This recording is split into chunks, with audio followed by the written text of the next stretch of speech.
we are. Where to take it back from? To the beginning. Always There was this dog man we Very good followed. place to start. Dog man. Look, Oh, you gotta go farther back than that. Anyway, eventually a rebellion started. Saying due to his hard work. Yeah, following on The from his martyr existence, before a the- rebellion. Oh, Eventually led to a man. rebellion starting. Yeah, so that's what we've been up to in recent sessions. You guys finally all came together with the full the full might of the resistance and launched your rebellion from God's hold. In recent days, you guys have assaulted the town of Swiftwater and demilitarized it, to use nice little sanitary language.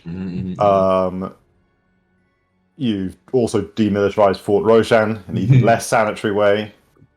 And yeah, have been making swift progress conquering the northwest corner of the Dominion. All of Westchurch and Fallon is more or less under the thumb of the resistance now.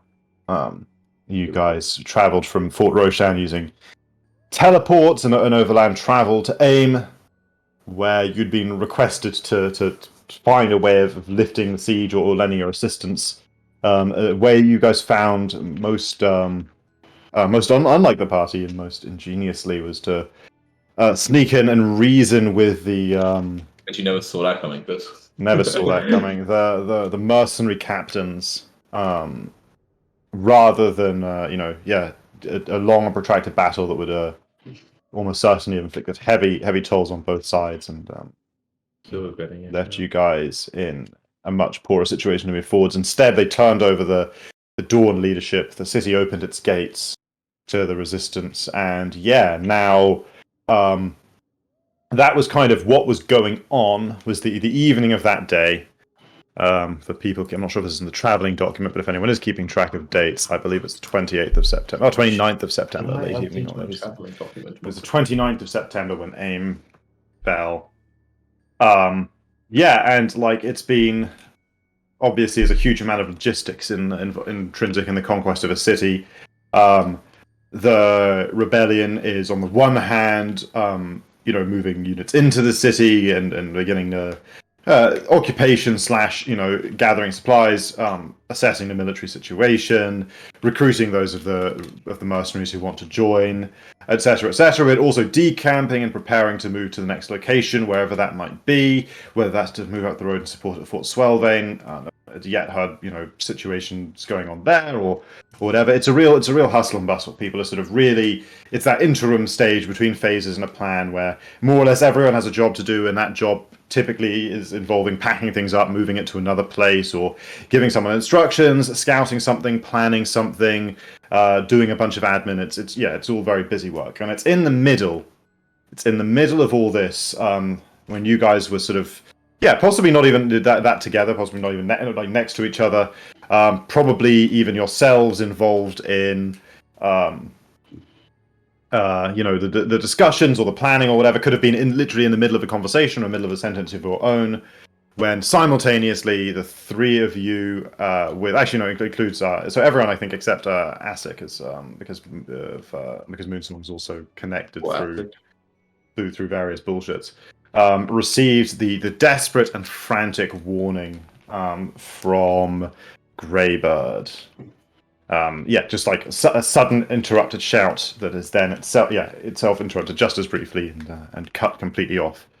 And that is what you guys are left with. And she specifically was ahead, forward scouting the runes again, right? Yes. Yeah.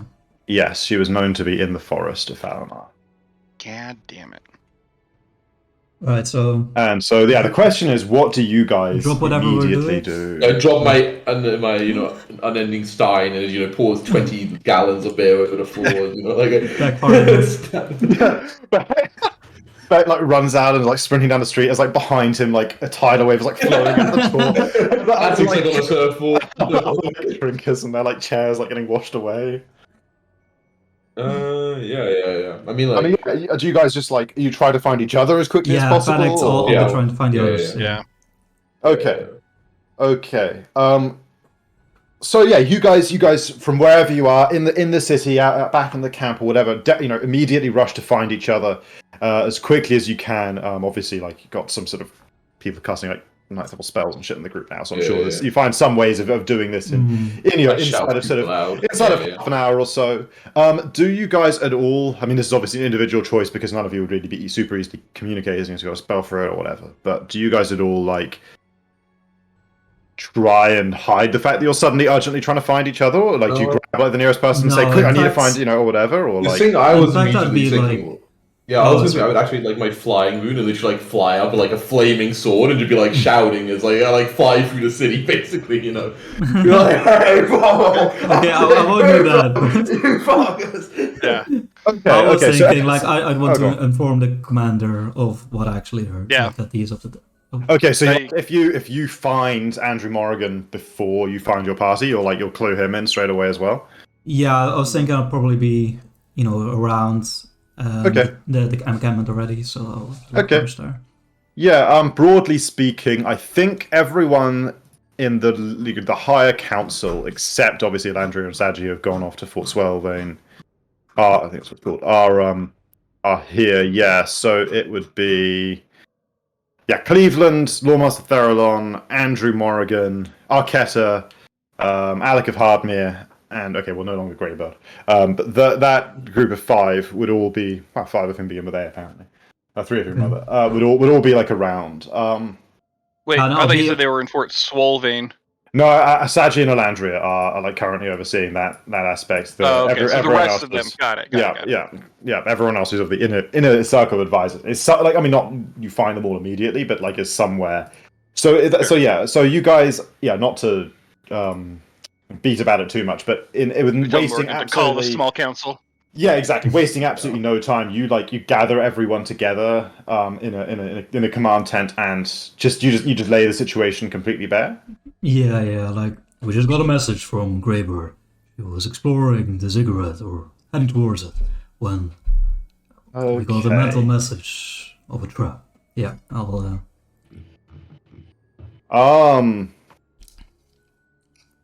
Okay, so it's pretty chaotic. Everybody has opinions and questions and stuff.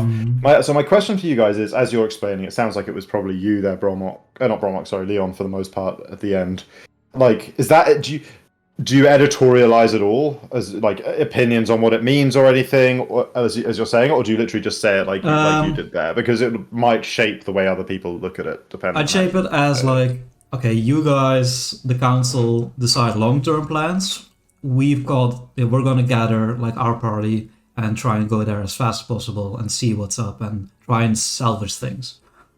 I think that's the way I try to frame it. Mm-hmm. He doesn't mention a bit where she says, "Don't come over." That bit he doesn't phase, but then they don't like that. No, that's true. No, that bit I knew. Did she say that? That bit, I think she. I think so. Yeah, no, I didn't mention. I seem to remember she was like, "Don't come here, it's a trap," or something like that. Like this. I just remember being, "Oh no, it's a trap." Like that was pretty much it. I mean, it was a few seconds ago for us, right, Chris? Yeah. Well, so yes, it was, but it also came completely completely out of the blue. It came like in. Yeah. It like potentially while, like I said, you maybe even in the middle of a sentence or whatever. Like it was just So I think. Okay. So just based on what I've heard from you guys, like how you. Wait. I could have sworn. Interestingly, Jacko, there was no sound from anyone other than you in that VOD, so you can't even go back. Locally there is. Okay, yeah, we can actually go back and check. But I think based on what you guys have said, like the recollection seems to be of like half an hour of rushing around after like hearing a brief shouted thing, a fair kind of like what you guys would sort of remember collectively of what was said. Like, there was it was a trap. Was it specifically warned not to come? I don't know, but yeah. Yeah, but Beck has that impact. Me, I personally, because I do, Beck, basically also is like, we can't fucking listen to her. She said, obviously, we gotta go there no matter what she says. Yeah, in agreement for sure. We're gonna go and maybe don't inform the council of that part. Of the don't come part? Yeah. If that was actually said, because Bramuk does not remember that. Oh yeah, and of course, okay, we're from Essek. what we heard on Oh, the situations. fuck. Do I get all of it, or also not the trap part? You We'll didn't get get to any that of for it, sure. man. You didn't get any of it. But he's in the small council, so He's the smallest. Okay, so yeah, so like I said, Cleveland, Lawmaster Theralon, Andrew Morrigan, Arkessa the Traveler, and Alec of Hardmere. Yeah, and the four of you, five of you in a room. Yeah, okay, so it takes, because people kind of piece it together. Like some people you tell as you see them, like, and so like some people have heard more, and it's all come together, and it's a bit of confusion. But what you generally everyone sort of ascertains is what you guys have described, and also as you like, I think when you meet Alec, he's had word that Saji and Elandria have had success at Fort Swelvain. And will are traveling back and will rejoin the main force within a few hours. Like they'll travel through the shadow plane or shadow travel or whatever and get here much faster than like the days of travel would normally take. They don't actually have a teleport. They've used like too much magic. oh come on, Saji can just fly. It's not that far. Saji even has potentially has the power to commune with Veilthrax, but like is probably you would have used it in the sea. Dragon's good versus a castle. And stuff like basically that's the message is like they'll be here in a few. They've got like mid-level magic to like get here in a few hours, but not like high enough stuff left over to come straight. Also, like it's noted as well that like that without Greybird, who was kind of like a bit of a communications nexus, like it's dedicated spells and stuff to have to be cast to communicate with them. So like unless something urgently is decided right now, it's probably best to wait like a few hours for them to be here and sort of weigh in on the situation. Sure. I think we'll probably then agree we can reconvene in a couple hours when they've returned. I do think, like the rest of our party, I suggest that we all prepare all of our gear. So, like, we're ready at a moment's notice. We can start teleporting or whatever as needed. In a moment of privacy, I guess then I'll be like with all of us. I'll be like, are you sure we can wait that long? Greybird was a valuable part of our force, and we sent other forces there. Like, maybe there's something to salvage. I mean, also, I guess that the leaders will even come back and tell us, no, we can't go. We're gonna still fucking go, right? Yeah, not only that We're she's kind a of friend, free but agents here. if it is a trap, I know, but like, then the Dawn might be in control of the ziggurat. Who knows what they will do with the Sandorax?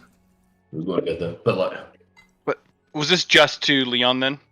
No, just to Sorry, you Leon guys, to Beck? Yeah. Oh, okay. no, I think it's all to do with us, right? Yeah, do Gotcha. Yeah. I said, well, the other thing to think about is, do you remember us discussing how Zendorx would return to his power, his full power? They eat someone, right, or something. Yeah, it's like eating or consuming the souls of so many powerful people. Greybird may just be the first. They're trying to use her that as he bait. needs. I'll actually. So yeah, I'll just I'll remind you because your knowledge of that, your recollection of that was slightly different. Actually, it was not like a number of powerful people. It was more like it needed to consume a soul of specific power, and that power will be commensurate to the strength of the Ravener that is being resurrected, starting at 15th level. So just from what level roughly was Greybird? around 12. From your Okay. personal knowledge, you would know that like she probably wouldn't even for like a lesser Oh, Ravener, okay. or like a Gotcha. standard Ravener, I say. Yeah. Yeah. So like, yeah, you guys Was kind she of probably the most powerful of people who went with her? I think yeah. So you don't even know if anyone else I was. think she has like solo agent, right? That's kind of her MO. Yeah. Yeah. Yeah, so you guys kind of figuring out what your immediate response should be. The focus, I mean, everyone else isn't disinterested in that, but like their focus is more on like what the overall, what does this mean for the rebellion? Like, because it's obviously like the implications are kind of hard to pass. It's like hard to understand exactly what it might mean overall. Cleveland, the old rogue, long-time survivor of many a lost battle, is quick to assume the worst. he doesn't know or care really if the whole rebellion was like a trap from the start. He just thinks that you're lucky to have got as much warning as you have, and that like the rebellion should just give up and flee and attempt to regroup over like the coming years. Wait, over one. Trainer talk. I sentence him. Theralon and Alec argue.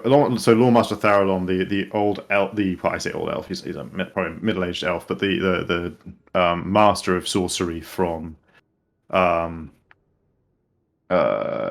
what's that province up in the northeast called? Hang on, I've got Tony open. East. Town. Borderline. Northwood. Near Cragmire. You guys met years and years ago. Oh, that one. apprentice. Yeah. He and Alec, the strange or slightly strange sort of occult / religious sort of diviner type, are arguing over whether it's safe to attempt to scry with magic and see what's happened. Theralon thinks it's obvious that should be the next step to just find out exactly what's happened. Alec is worried that Alec is kind of like thinking maybe a step ahead. He's worried that any active magics like that would make it like obvious that you guys had noticed anything at all. He thinks that there's no particular reason that whoever attacked Greybird would know that she was like at that moment able to send out like without casting a spell. Would be in psionic contact with someone. They may think that by like getting her as quickly as they did that they've stifled any they still have the element of surprise, and he doesn't want to ruin their perception of that. Mechanically, it is magic, right? The way it's just like magic from like artifact level magic, but it's still magic. Like stuff like detect magic or counteracting magic would stop it working. If it was powerful enough, it's efficient. Yeah, it's efficient. Okay. Yes. Yeah. Yes, exactly. Yes, so maybe when like we're speaking of meanwhile, Arquetta and Andrew are debating the various strategic options for the continued prosecution of the war, and like how each one might be carried out, including ways to just adopt defensive positions and see what happens, ways to as safely as possible abandon all defenses as Cleveland is suggesting, and just like try and melt away with as few losses as possible, if indeed the whole thing is just a trap, or even to to summon all forces, abandon all defenses, and mount an all-out assault on the ziggurat with everything that they have, and leaving nothing in reserve, nothing back defending God's Hold or Lape or any of the forts. And how exactly that would work logistically, and how that could be carried out. But yeah, I mean, everyone is deeply confused because the implications of it being a trap, are that everything that it was somehow expected, or that in the time that you guys have been defending, they have rushed in and set up a trap around. But that seems extraordinarily unlikely. Yeah. So but all the Dawn forces that you've attacked, I mean, from God's Hold to none of them have been pre-warned. Well, except on the ones you attacked later on the first day had that much warning. But it was clear from everything you've seen and all the paperwork, and that nothing here was the Dawn knew nothing. Yeah. I mean, I think like when we're in like a group arguing it, I don't need to not with Beckett's very much. Like, the fact, like, people talking about just leaving, giving up on rebellion, Beckett's even more, like, firmly, like, we gotta go, like, we have to squash this, like, lack of morale at the source. We show, even if it is a trap, we gotta fucking walk into it and show them that we're not, they can't fucking trap us. We're gonna break the fuck out of it. Like, we just waited a day, we lose people, we're never gonna get another chance like this again. Is it fucking it? I came back for this. You fucking brought me back for this. I'm not gonna fucking turn my back now. Yeah, Morrigan is in like vehement agreement with you as well, Beck. He points at like do you see what's out there? Like this is the chance that we have to it's never going to come together this strong. Exactly. We're only going to get weaker. The Dawn are only going to get stronger. This is if I go and die now doing this, it doesn't matter if it's 1,000,000 to 1 chance. If this is where there's a possibility of toppling that that Dominion, then he's. I would quickly want to know the opinions from Moonsong and Asik. What whether we should try and go now or wait for like Lander Saji to arrive in a few hours. Like I'll talk to you one by one if I don't want to speak. Pick one of them, Jacko. Be like, Okay, Romo, give me what do you want to answers. do? George, what do you want to do? Oh, sorry. I thought you were asking Asik first. No, like I think we need to wait. You think 2 we need to hours. wait, okay. I don't think will be the make or break of this trap. Mm-hmm. Okay. Musa? Waiting for more information, more people is always a good thing. On the other hand, a quick response is not the worst idea. If we already believe it is a trap, spraying it as quickly as possible is not the worst possible choice we have if we know we'll walk into a trap anyways. We're used to it, yeah. As Most traps are like they spring once and you have to reset the trap. And if we knew more about the nature of the trap, like is this that there's an entire this is army? what- Trap is that they knew we were doing this. This is where Farallon comes and says, this is exactly why we need to, to scry as with our strongest magic and counteract whatever illusions they might have and see what's there. And then again, Alex says no, they'll know if we do that. No, we know about the trap. And Asik, what do you think? Like obviously you don't know everything, but what was your gut instinct telling? Well, when I hear about trap, I'm thinking that our enemy has shown in the past to know what will happen. So any traps would be built around that.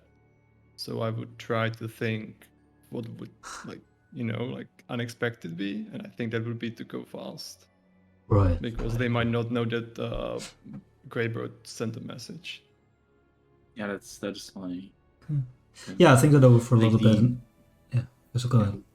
Yeah, if we think we have more information on the whole trap front than they do of us knowing about it, that gives us an advantage. If we delay, and they find out we know, they might change things up. They might refortify in a stronger position. Right now, we have very slight advantage. Yeah, so I think what we feared could happen did happen. The enemy knew more about the cigarettes than I hoped. They know, I assume it is a place of power. I wish that they haven't discovered the true nature of what lies beneath. But we cannot delay, in my opinion. We freed many of the lands. We finally given the rebellion a beating heart. But within that heart is corruption laying at our backs. We cannot deal with the borders before we deal with the corruption within this heart. I believe we should go with our full force if we can manage it.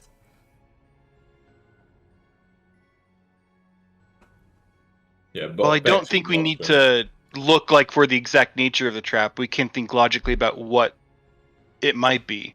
I don't know how they could have transported an entire army there. So I don't think the full power of our forces is required. I also do not think the enemy knows that we can travel fast. We've only recently begun to use it. True. Again, if we think back to when we first found the ziggurat to now, right? There was a group of Dawn that were there. We believe they were all wiped out, but what if one or more survived? Well, then it depends on They sent back and then, right? So now they're reinforcing it because this is out of game.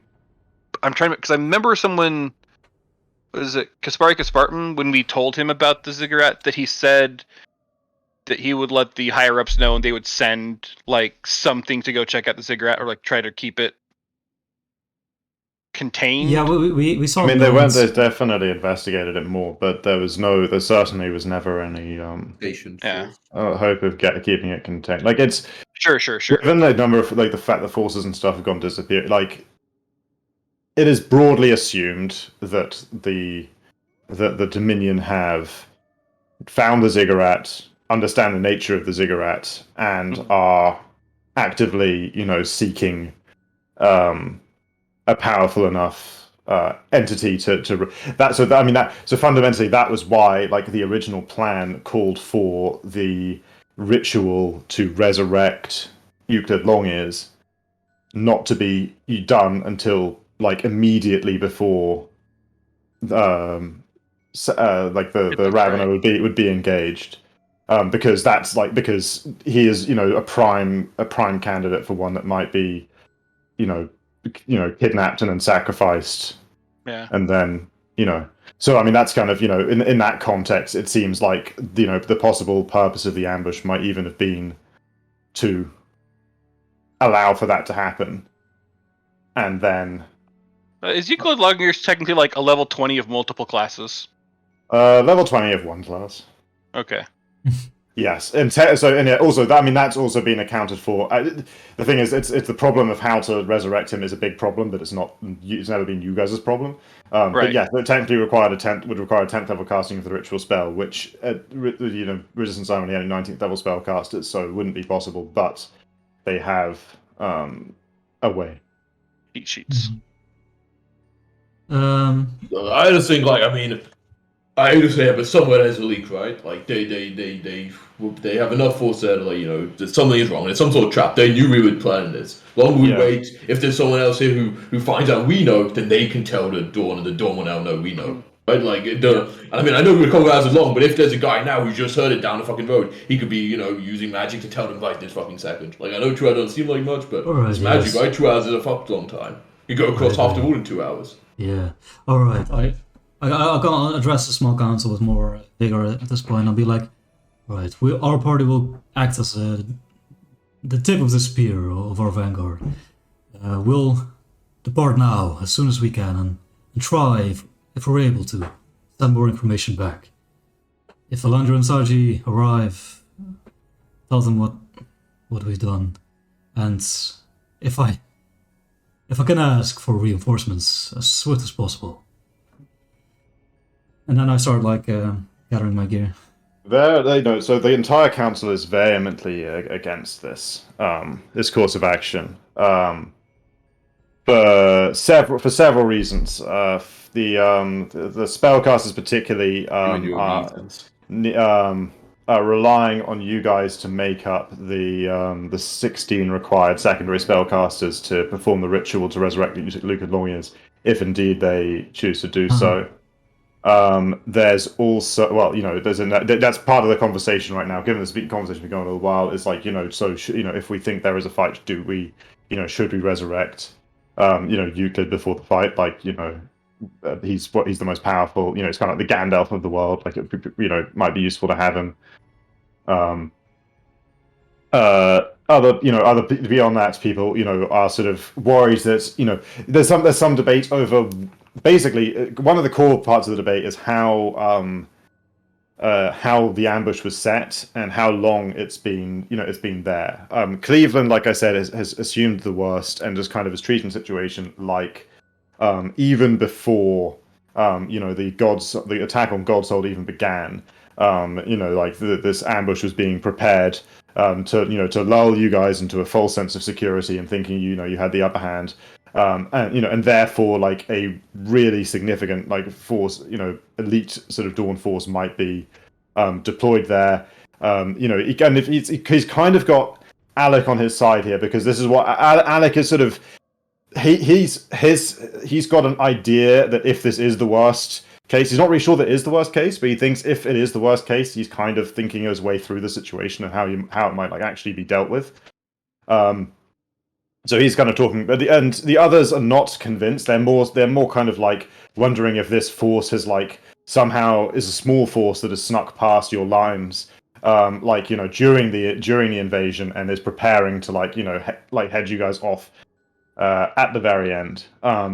but it's like if the other two are sort of this the argument is that how would a small force ever hope to stand up against the entire might of the resistance when it what would that do? That it must be a longer term plan. It's very back and forth, but overall people are generally kind of of the opinion that if anything is to be done, it's going to require like a much larger, like while you guys are have done great things on your own before, it's like it's possible that the commander of the Dawn might be there.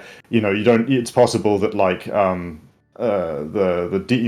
Devil Lord of the whole Dominion might be there himself. It's basically everyone is kind of against the idea of you guys running straight off, and they're not actually going to stop you, but they're okay. Yeah. Being met with pushback and sound arguments, I think Leon just exits the council chambers, like sits outside with Claudia for a little bit. Okay. Yeah, well, they continue to try and dissuade the rest of you. Beck doesn't seem pretty dissuaded. He's still pretty adamant that, like, if there's he's even like, there's an elite few there. He's like, well, fuck, we gotta find him finally. Come on, why doesn't that miss today or next week? And then if it's like there's a bigger force, then Beck just like kind of rolls his eyes. Like, if there's like that many, we can get away from them, kind of thing. Like, an army we're meant to catch 5 of us. It's like Beck is more like, even if we're there, like, we don't have to fucking walk to them and have like a fair fight. Beck is more like, we can have a squad there who are ready to act, and if they see an opportunity, they can take it, and if not, then we're not fucking gonna run into our death. Except Beck probably would, but he's not saying that part out loud. So yeah, Alec voices, Alec wants to voice like an alternative plan to suggest to everyone, not just specifically to Beck, but to the whole room. And this is, he kind of like works on this like over the course of like probably half an hour of discussion and like what could be done and stuff. But it fundamentally boils down to this: the enemy appears to have set an ambush. Like whether they've done that recently or it's a long planned thing, they'll be as hidden as they possibly can be. Given the experience of what you guys heard back from Greybird, and the way the warning came, as well as that first fact, it's likely that they are going to be basically using only like like passive magic sensing. They all like sense if like magic is magical auras overlap them or magic is like cast near them, but they themselves are not like sending out, casting detect magic or read aura or anything, and like actively, because things that would give their position away like that, those spells, but on like on broader levels, and through that, it is probable that they are. This is the key to his plan, that they are not at all aware that Greybird got a message out when they grabbed her. And that that they're aware that as time he's aware that as time passes, like they're more likely to be okay. Well, they'll have realized that someone went missing, but that that like agrees with you guys that for now that that there is at least a possibility that you have a total element of surprise, and that that might last maybe a day, and that everything that can be mustered in that time. And messages are going to be sent out to the other, garrisons and got them, as many of them moving and stuff as possible should be done. He's basically in favor of the all in, like the, everyone from everywhere, gets there as fast as they can, and you go and as basically as much of that has been mustered, and then and basically the final part of his plan is that it might be possible to basically abuse the facts of the situation to get as close as possible, get everyone in, just walking in like you knew nothing was going on. And at the moment that the ambush would be sprung, he has a spell, and it's a slightly weird one. But it's basically it utilizes. You guys have actually. Does this party travel through the shadow plane with? Yeah, I know the previous party shadow. You guys did travel. But that was with Arquetta. That wasn't with Alec, right? We did it without Alec. But you guys are aware of the principle. Alec's a bit of a walker of this particular plane, and in a sense, he's kind of like Alec is the one who is like chosen to be the like he will be the prime religion spellcaster or skill check user for the ritual to resurrect long ears. He's he's the best in the and also he's a strong occult caster as well. And between these two backs, he has a spell that he wants to cast that will. It's basically it's a spell that is strongly chaotic in nature, and that's kind of part of that is why he thinks that it might work. Like just in its nature, the fate of its nature might work against the Dawn and the Devils, and it will basically fracture reality in the area, in the area where the everything will be taking place, and will scatter everyone, all combatants, almost at random across a whole collection of fragmented realities, like warped shards of the forest, basically, or possibly the ziggurat, depending on how close to that it's all happening. And from there, it'd be weird. That there's no telling what exactly the laws of sort of reality might be doing at that point, because, like you said, the spell is strongly chaotic. But it would fundamentally not negate any numbers advantage, but strongly work against planning in general, right? Like any planning in general, and just and basically and throw so be random scattering of resistance, yourselves, the Dawn, and basically that sort of fate decide in the most sort of dramatic way possible. You're gonna roll D100s, right? See where we will end up, like Chris. Man, I have. I'm not saying I know I do it like that. I mean, Beck's that's the most direct it seems anyone's willing to go, right? Like within a day attack. But Beck's kind of just pushing it. If he thinks that Alex convincing others, Beck's just pushing his fucking chips in, fuck it, I'll fine, a fucking day. If that's as long as if that's how fucking slow you guys are, fine. No fucking longer. I guess I'll head back in with this amount of shout. You hear that particular shout from Beck.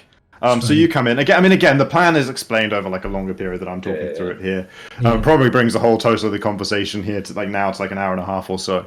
By the time the nature of it has been thoroughly how it would work, and everyone's kind of debated, okay, but who could get there in a day, and blah blah blah.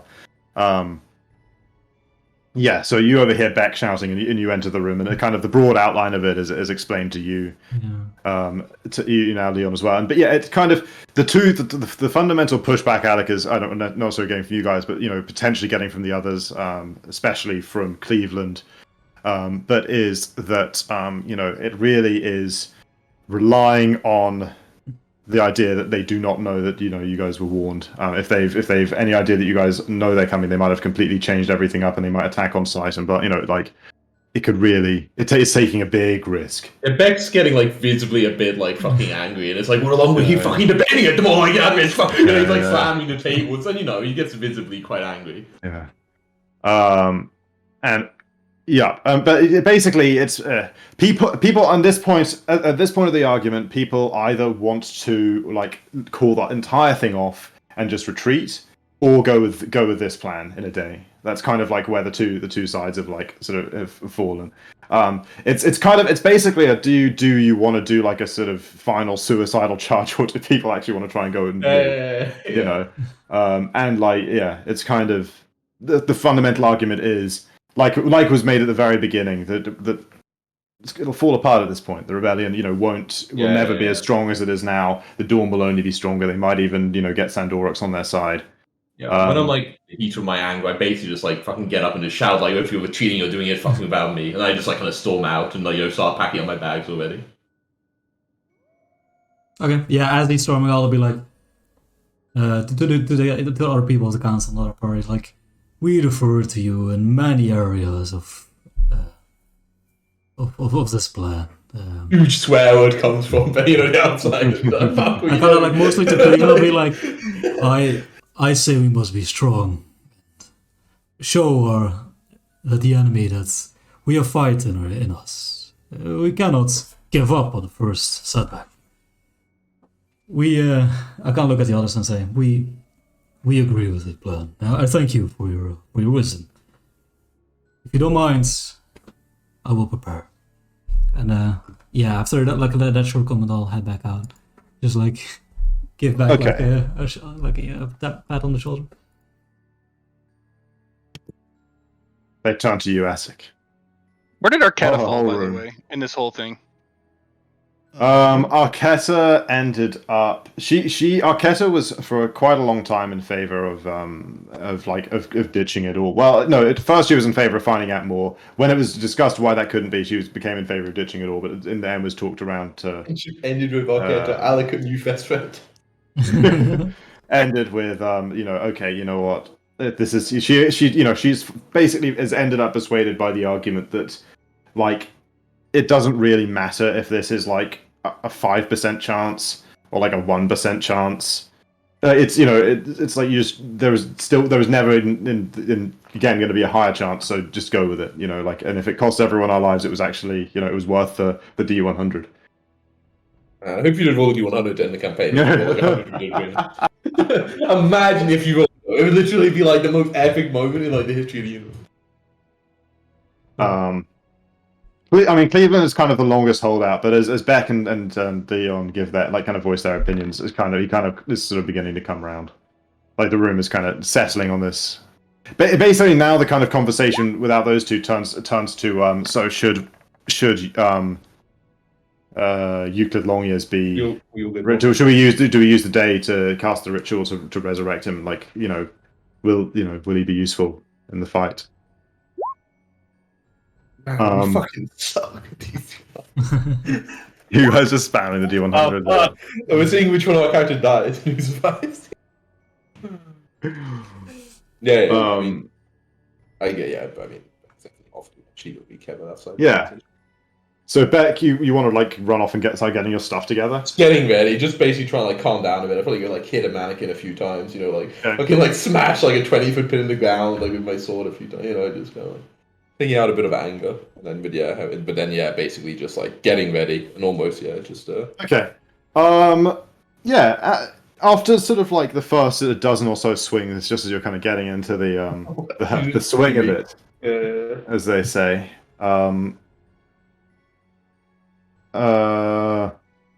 You hear a voice behind you, not an entirely familiar one that's kind of almost from a dream. That says, "You remain a man of action as ever, I see, Beck." Furlough? Yes, no, you run. And you're kind of there's no one else really around at the moment. You're sort of and there, sort of standing 20 feet away or so, is the spectral form of an elf that you remember from your time in death. That only the ghost latrine. That Okay, that's weirdly with really long ears. Moment. That one. Indeed, with really long ears. I've seen all the pictures on Rebellion Money or whatever we have. Faithfully bed, like really, like looking a bit animalistic. I'm like an amateur after I kind of turn around, good, what the hell? Good time. Go in there. What the hell? Kind of he nods and says, "Yes, I will soon. Saji and Alandra are almost here. They've made a good time." You're back? Oh, good. You kind of found him. You're here, right? I'm not there. Yes, I'm here. Well, I'm appearing to you. We have enough of a connection for this. All right. Come, walk me to the council chamber. Yeah, sure, I do that. I kind of look around, I don't know. Okay, I imagine people give me a little bit of space as well, going insane. But no. See people walk by, they don't see. No, they do see him. Oh, they do see him. Okay. Yeah, they do. And again, it draws some. I stare everyone down. No funny. We gotta trade him in here somewhere. I fucking stare everyone down and give him a look. Got the sword out, ready still. Okay, it's okay. Yeah, it's still sword out, of course. Yeah, I mean, you gotta trade him. It's when somebody fucking goes for him. I'm bodyguarding him. I'd be outside petting Claudia and see Beck coming back. Yeah. Hey there, you come back. You're bodyguarding the spirit with no body. Could we kill spirits? Ghost touch runes. We just killed a spirit last week. Right? Yeah. We killed a fucking god of death last week. I'm just saying. Yeah, you Yeah, I'm like, I give Leon a little like, he showed up. Looks like they're doing it at least. Well, that makes them come to a fucking decision. Well, it takes Leon like a good couple seconds to put two and two together of this elf ghost and the Vax comment. I'm like, oh, please, and I'll open like the curtains towards the council chambers. Yeah. And then, like, when I walk out, it's like clear my throat super loudly, you know, kind of hack up a bit of phlegm. So everyone like kind of looks in my direction. Spit on the table. Spit on Cleveland. No. And I just kind of, just step aside so you can see him. Yeah. The general reaction of the room, as well as like some of the people who saw you guys walking past is, well, I guess amongst them it's a mixed reaction. Like there are people to whom this guy is like Christ himself. Gandalf or like what Basically, guys. but there to some people, Cleveland. Notably, but like even other members of the council, like they knew him like quite personally, as like in a quite friendly way, in his life. Back when he was seemed little more than like the sort of like just elf who wrote a lot of books. It's crazy. And I had a lot of friends in weird places. So there's tears. There's very sort of like emotional reactions and stuff to the presence, which kind of it's weird to you guys on a level because obviously none of you have ever. You guys are in the group of people who sort of like have never like to see the people with whom you were just sort of like chatting a minute ago like now have such like a different reaction as yeah. It's an interesting moment, but he does kind of gather everyone around. He delivers the same news. He says, "Saji and Alandria have almost arrived. We should wait for them before coming to any final decisions." I'm trying to sense more of a ghost. He can try and sense much of a ghost. Yeah. Let me. Where's your perception? I'll just. Oh, a lot of D100s to scroll past here. That's great on that. No, not 31 for Bramok. Wait. It's 25 for me. changes,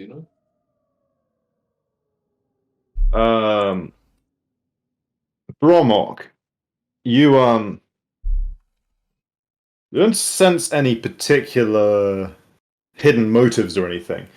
You do, however, even in the spectral form, you catch the glint of silver in the eye that is familiar to you from the chambers of the Black Butterfly in the cathedral. You if you remember, you met the old man, The time traveler. the hooded figure. Beck tried, but had himself and his memory blasted out of a window. But you at the last second managed to like get in front and catch like there's this glimpse of these, and like in that moment you just see the silver in the eyes of the spirit, and you make it. And at the same time as you're making this connection, it like Longiers makes eye contact with you for just a second. Insofar as an elf can make eye contact, especially a ghost elf. Sure. But it's just there for a moment for you. And then, but like it's as he's saying, explodes internally with the yeah. What does this mean? Yeah. But he tries not to let it on too, but it's probably surprise. It would be like regardless of what Brahmak tries to not show. Yeah, sure. That comes across, but he doesn't say anything. At least not immediately. Yeah. So I mean, basically, he's saying, Saji and Andrew are almost here. They'll be here momentarily. But otherwise, sort of, saying personal things to people, or reuniting with people who haven't, seen him since his spirit escaped from hell and has been, able to communicate with people in general. Chris, I'm gonna chat you something because I want to ask a question. Oh, It might result in a roll, but I don't want it for the whole party. Huh. Interesting. Yeah. In the meantime, I'll be inspecting this ghost self, and I'll say to back. So this guy is a legendary hero of resistance before it was even formed. What do you think? You think you can take him? Oh, like in a fight? Yeah. I mean, yeah, he doesn't have a body. Some might consider that an advantage. I should have had. I mean, he's got it, I guess, one of those fancy wounds, I guess, but. Can I have that, or do I not get that? Let's say he's alive. He's got whatever equipment he uses. I think he's uses an instrument. Close the window real quick. Give me a Sometimes sec. He what? I thought he used an instrument or something, like Moonstone sometimes does. You did an instrument. Yeah. I can take him. I'm gonna give you a look. If you call it using it, of course I can take him and use an instrument. What's he gonna do? There was a violin at one point, but that Fucking was more of sing a badly. quest. Yeah. I mean, well, you just like, I mean, Alright, maybe you once probably it's beat over, smart. You probably beat me in like a fucking game of riddles, So, but like, fight? we'll see. I doubt it. I'm kind of hoping for that, but I reckon he guy would get even more fucking pissy if I end up killing Longers. A friendly bout after all this is over. Maybe with some wagers. Why? I mean, I'm gonna. Sure, yeah. I'll be around, I guess. I kind of roll my eyes and kind of walk off. Hmm.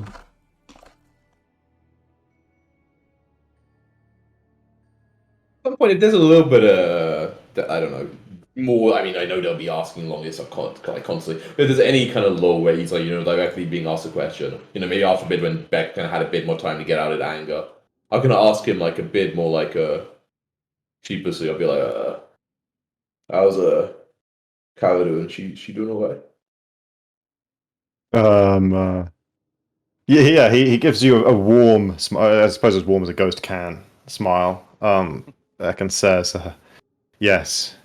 And awaiting your arrival, although hopefully not too soon of you. I don't think it'll be long now. He kind of I like kind of like excited about the doesn't- project. He doesn't seem to find it that funny. Oh, Well, okay. while everyone's doing this, Brahmak, while all these discussions and things are happening, Brahmak does his normal thing, right? Like where he's kind of like slipping into the background and trying to stay out of the eye of everyone to a degree. And he slowly makes his way over to Moonsong, and Brahmak just says, "Slip outside with me for a second."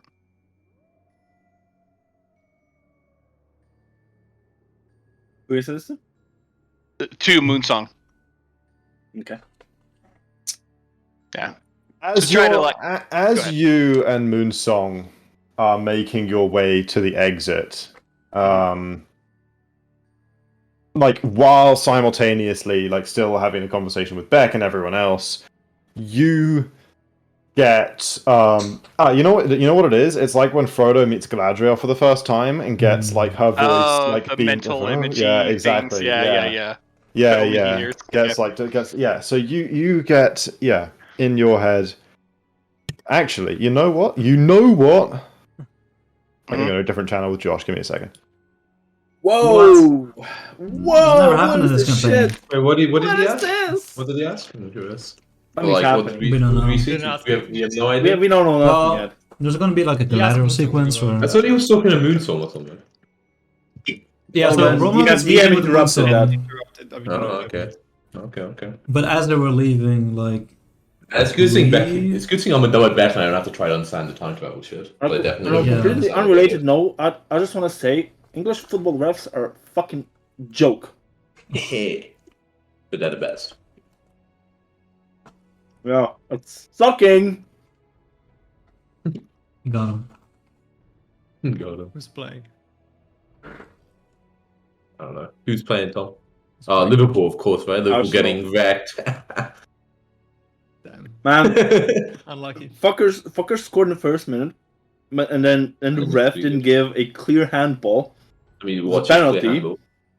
Yeah, and then now they gave him a penalty for what was like the minuscule contact that was kind of initiated by the. Now, what do you attacker think, anyways. guys? I'm going to link this. We think penalty shout, yes or no?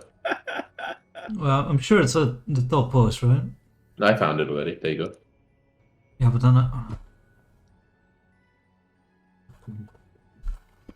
And you see the other angle. Oh, you only showed me one angle. What is the I mean, penalty it did hit his hand. Yeah, he was flailing his hand. That's a fucking penalty. You can't No flail the hand. flailing the hand. That's not a natural position. I don't know what the fuck's happening with the handball for shit. Hmm. Oh, they're back. They're back. That's... Never mind.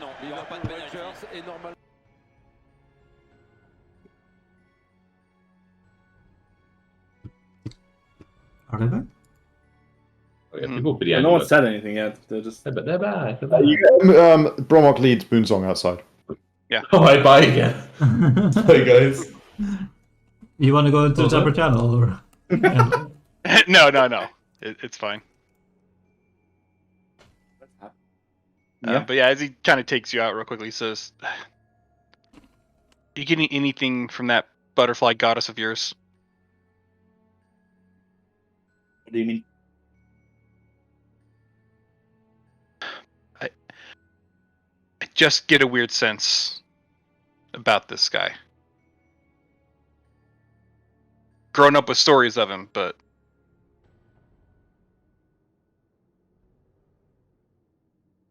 Things not right with the spirit. Spirit of him. Or what? yeah, I mean, how is he appearing here?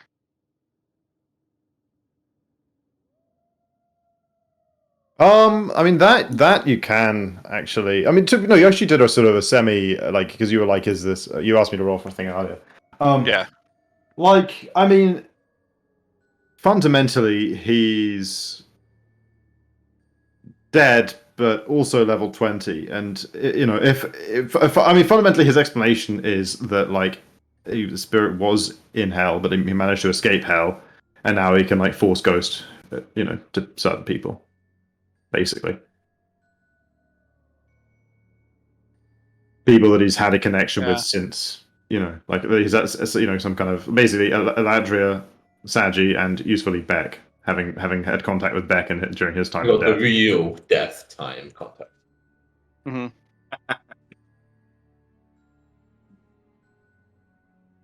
Should all just died so you could say go to him and then we could all talk. That would have been genius. Yeah. If only. If only we'd all died. I also just realized that Long years from Saji and before, Elandria when I was never much younger. attempted. Go ahead. Sorry. I never Well, considered this, Chris. Yeah, well, Could have Moonsong known long years from like many years before? He was. I can't remember. He was was he a prominent figure in the world, or yeah, a little underground? Yeah. He was a relatively. well-known author. Well, yeah. I mean, yeah. like if you guys like, he had. I mean, he was a funky fellow. He had I don't know if you guys remember. He was like basically No one really knew like the full story about him, right? To a lot of people, he was like writing. He was a guy who like wanted to like basically master every skill in the world and write a guide, like a mastery guide for everyone on the skills. To the original party, he like promised like that they had like some magical destiny. I mean, we saw how that turned out. Like to to the resistance now, he seems to be sort of like part of the the driving force behind trying to save the world from the trouble that he seems to think he almost got it into. I don't know if you guys would. I guess Ledger and Sandy May would. I don't know, share this at some point. But like, do you guys like originally? He had like a house in the main city. New Pandemonium now. It was at the city previously, that had like The it was like a Batman house mansion. moving castle house. It had like doors to like every other like all the other major capitals and like potentially other places and stuff.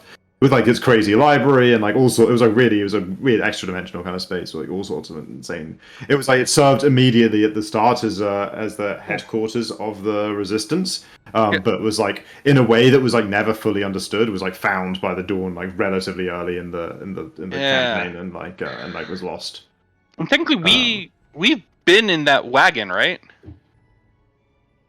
The way because the wagon No. actually the wagon is one of the doors, so the wagon connects to the library, which is part of the like you get in the wagon, you're in Yeah, his yeah. library, which is part of his house. Yeah, Because that So was it's this like party, right? it's a mobile. No, entry. that's the old. No, part. that that was was way that was sure. that was OG. Yeah, That was yeah. way Yeah. I thought We've we never did had any briefly. contact. Nah, sadly not. We never Well, no, did. because I I thought think- we talked to his cat. Not No. him. Yeah, just the you cat. spoke to. Did you speak to Morgan? You spoke to. I think Morgan's hanging around the whole time. Morgan's been here the whole time. Yeah. But I don't think we've Yeah, ever good been last one, real to quick. a wagon. I think you spoke to Morgan at I only remember ever once going to the wagon, like quite Before the early in first rebellion campaign. started. Yeah. I think you just No one spoke to confirmed. Morgan at the before the castle. Wait, itself that's a went good off. question actually. What does the cat think of this ghost appearance? Is he? Did they If it's his Is he hit, here? I'm getting the ghost touch rune. Morgan's particularly unfazed. Like it says something along the lines of like, oh, you again. Cats can see death though, right? So it makes sense. Yeah, exactly. Yeah. Yeah, no, again, just kind of like stays asleep curled up. Best thing for the final battle. Yeah, and at this point, Saji and Elandria, you guys hear. I mean, you guys hear them approaching through the camp just by the reaction. I'm so fucking At this- tired. Well, because at this point, everyone is like clearly aware that something is going on, but like nobody outside of this room like has any idea really what yet. Like it hasn't spread.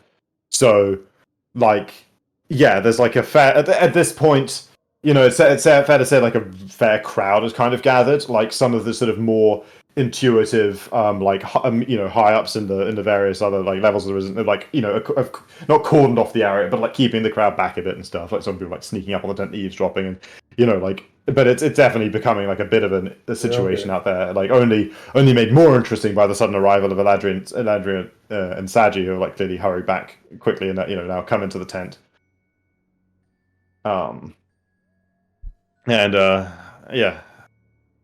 And Longier says, now time for the beginning of the end. That's one way of putting it. Please, There for is those of us only- that are not in the know of what you plan. Is this a good there are end you're describing? There are two outcomes: we succeed or we fail. It's an end one way or another, but it is an end of our choosing. And yeah, like at this point, Saji and Elandria are filled in on, they'd been given a brief earlier by some kind of like word limited spell or like sending or message or whatever it is, but or maybe even a couple of castings. But now they're here, they get to weigh in fully on all of the decisions that are being made. Hey guys, what do you And think? basically fundamentally between fight or flight, they both come down. I think on the fight side, I guess. It's fair to say for leader. Josh and Tom, for Elandria and Sanji. Mhm. Probably, yeah. Okay, and then so yeah, I guess fundamentally the question is, would you guys be at all swayed by some of the planning and propositions of as Saji and Elandria of because obviously there's like this one day all in situation, but there's still ideas where like the whole, rather than just like abandoning all positions and going completely all out, like the camp, trying to adapt the campaign, reposition, but like keep manning the other castles and like just treat this as a new but unexpected front in the war and just like just kind of adapt but continue like you were, rather than treating this like the sort of now that's all of a sudden out of nowhere the only thing that matters.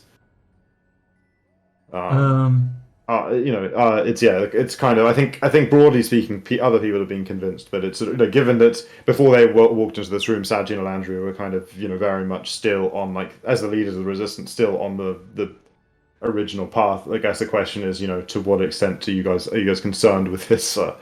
This sudden this is it's What is all or Longyear's? nothing. Is Longyear's the same? Is he on plan A, which is full force of the spear tomorrow? Yeah.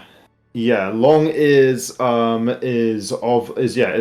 the opinion that he's. I mean, firstly, he's deeply troubled by the the occurrences and the implications, and also falls on the side of Cleveland in the sense that he believes that this is indicative that in some way it was the jig was up from the get-go, that from moment one there was a traitor or a betrayal or something, that and that the Dawn have it makes sense to him now when he considers the way in which he escaped from hell, that maybe that was the first even step in the plan, that he was deliberately allowed to escape so that he would put in chain the chain of events, because that's what you guys came up from the Underdark and got news. Look, as long as he's returned, everyone come to God's Hole. It's a new, we've got a new plan. It's all happening. That this was all done in the knowledge that with him that they would make a move against the Resistance, would make a move against Sandorix and the Ziggurat, and that that he would be resurrected. In time to fight Sandorix, and that there would be an opportunity where if you just didn't tell the troops that were out here, the units that the command, you just let it all fall apart, let the towns be captured, let your men be slaughtered, but set up the perfect ambush in the forest, then you achieve all that really matters. You decapitate the Resistance at the last minute, you resurrect and you get your deal with Sandorix. You can recapture those towns once that's happened. That's basically his read on the situation, and therefore if that is the plan, then it doesn't, there is no world in which it really makes sense to, try and adapt to the current situation. It's now all or nothing.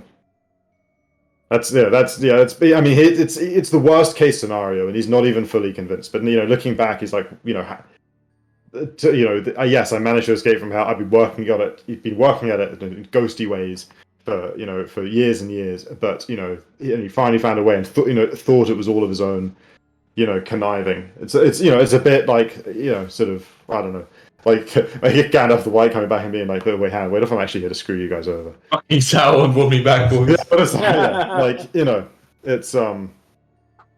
that's the kind of, it's the worst case scenario, and again, not even fully convinced, but it's that's now that when it's all laid out with Longyear's experience of the whole situation over the top, it just kind of there's the buzz in the room is just kind of a bit lower, as the undeniable kind of sense of it is sort of settling in.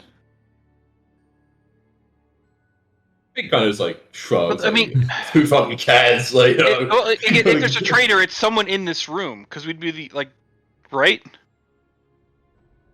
It would have to be. Your voice is out loud, or do you think that's... Yeah. As Elandria or as Bromok? As Bromok. Elandria is a traitor, isn't she? Highly doubt that. But Saji, on the other hand, is good now. Fuck yeah. At the point we are now on the road, there's no time for questioning or that. We all have to assume they're on the same. Other people don't necessarily accept your premise either. It could, there was a lot of people at the end who were familiar with the fact the whole rebellion was coming together. There's other ways it could have leaked. I mean, broadly, the whole thing was built on how many knew about Sandorix? Zendorix? How many knew about Sandorix specifically? Yeah. That. If they were the level of knowledge of going there, being there. But if they were a traitor, they could know about Sandorix from the Dawn, not from us, right? So it could be someone lower level in the Dawn who knows about Sandorix because they're working for the Dawn, not working for us. Or someone just informing. The Dawn didn't really know until we knew. Yeah, but that's what I mean. But what I mean is even if there's someone who isn't in the circle, so I don't know if the whole Resistance know about Sandorix's situation. But even if they don't, what I mean is the Dawn who know could have implanted someone in the lower levels of the Resistance who does know. Yeah. But, Like even then, they don't necessarily need to know about that to report on like the rebellion and everything to the Dawn and let them know that like everyone's gathering. You know, just like even just the information everyone is now gathering in God's would have like probably told them enough that they could guess like a lot of what was. I mean, happening. like, do the general was like, if I ask like somebody in like the resistance army, rebellion resistance army, like hey, like it's crazy shit that Ziggurat, right? Would they be like, what's Ziggurat? Or like, oh, would they be like, oh yeah, that's like, do people know about that? They don't like specific, like in the specific sense of there is a Ravener dragon. It is Sandorix. He's this evil ancient red thing, and if he gets a powerful soul, he'll be resurrected. But it is known that there is basically it's known there's a great evil in the forest that needs to be destroyed. Yeah, okay. the purpose of this is to do something about that. Okay, so then anyone, right, could be an informant, Yeah. and then they could have said, like, we're planning to stop this evil in the forest, and then the Dawn themselves would know what that evil was, so we don't be able to take steps to defend it. Yeah, that at least, that much at least could have, like, how they knew fucking, like, I don't know. Although, like, that said, it depends on how long you interpret them to have known, because, like, everyone wouldn't have known that until they got to God's Hold and got the reefs, right? So, like, and, it's... Yeah. But a lot more than just this inner circle would have known. Yeah, for sure. While, right? And again, it depends on like the scale of what's there and like exactly. How far how but like I mean it's like long as the suggestion is that like the whole thing was like deliberately set up by like releasing him from hell, and like that it would like inevitably because he did exactly what he did. He was like, quickly we need to destroy this thing. This is like the doomsday weapon and we need to destroy it. Like, I mean, they could also have just been fucking crazy, right? It could all be just a fucking guess by them. Like, right? They could have said, okay, they know if they know we know the Ziggurat, then they could just assume if they must go to destroy it. Like, maybe not the timelines, but like, it's not like it's a crazy idea that they should have defense at it that we didn't know about. That they would eventually go to the Ziggurat and that they would eventually resurrect. Of course, and they would probably resurrect Longiers before going there. Like, if you do these things, then ambush. Like, it's it kind of in several ways it makes some sense. Is the point. It's more the fact like we didn't see anything, which is the fucking So people seem settled on fight instead of on order. Okay. The third question is like the risk of resurrecting Longears, and Longears is kind of himself almost silent on this. He isn't really sure how to sort of ask. But like the risk reward of resurrecting him. I mean, that could be just like, like spitting back what Leon said. He's like, well, what the fuck can you do? And like, I don't know. Like, how good are you in a fight? Like, what do we get out of resurrecting you? Like, I mean, no offense, but you look pretty old. Yeah. He doesn't take any offense to the abruptness of your question. He sort of wry smile and says, it's true. I didn't get most of my experience from scraps, but I've been in my share in my time, and I have a particularly potent presence when there are as many allies as I will have around me to lend my power to. I'm a bard after all.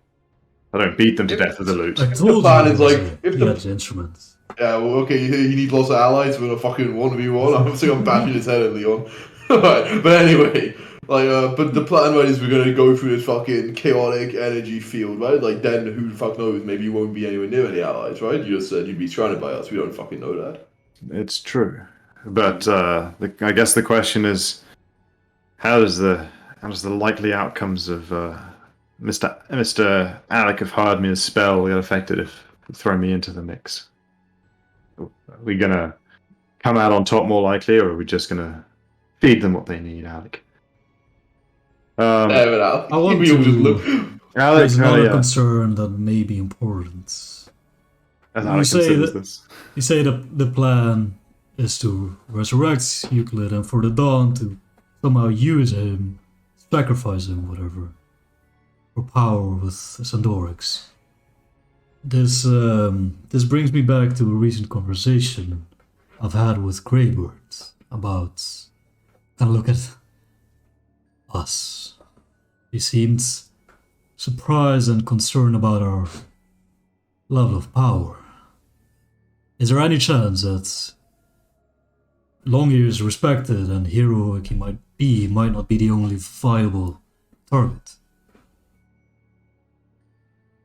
Yeah, like you definitely until now the conversation had kind of been focused on what if Long is, but like like kind of people kind of nod a bit as you remind of this. They say yes. I mean, obviously, potentially yourselves at the suspicion of Greybird and certainly maybe even at Andrew and Saji. There are others that we risk the fate of the world by sending into that ambush. From that perspective, maybe the rewards do outweigh the risks. Although Longiers would certainly be the most viable candidate. Well, I mean, if Longiers gets taken and they're able to form a visual, like we're probably. I mean, how fast does it take? Like, are we really like? Is there a situation here where we win the fight but they take him, or is there a situation where we lose the fight and they don't take him and we still win? Like, no, right? Like, if no matter what happens with him, it's either we win or we lose. No.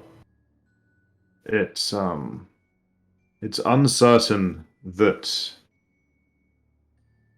much of this depends on how, and we can't possibly know, but how possible it would have been for them to prearrange any kind of contract with Sandorix before they bring him forth. Remember, the whole crux of their plan will rely on bending him by hellish contract to their will. If they need to have the soul in order to even make the offer in the first place, then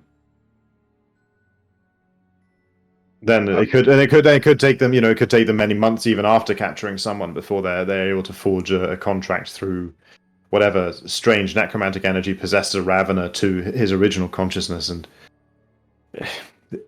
I doubt that they will be able to do it instantly, but I can't promise that they have not found some infernal way I have not accounted for. They seem to have found other infernal ways I've not accounted for. That's good enough for me. If they can't do it immediately, it doesn't fucking matter. If we lose the fight, we're dead anyway. He's ever more likely to win it, and then it doesn't. That's all that matters, right?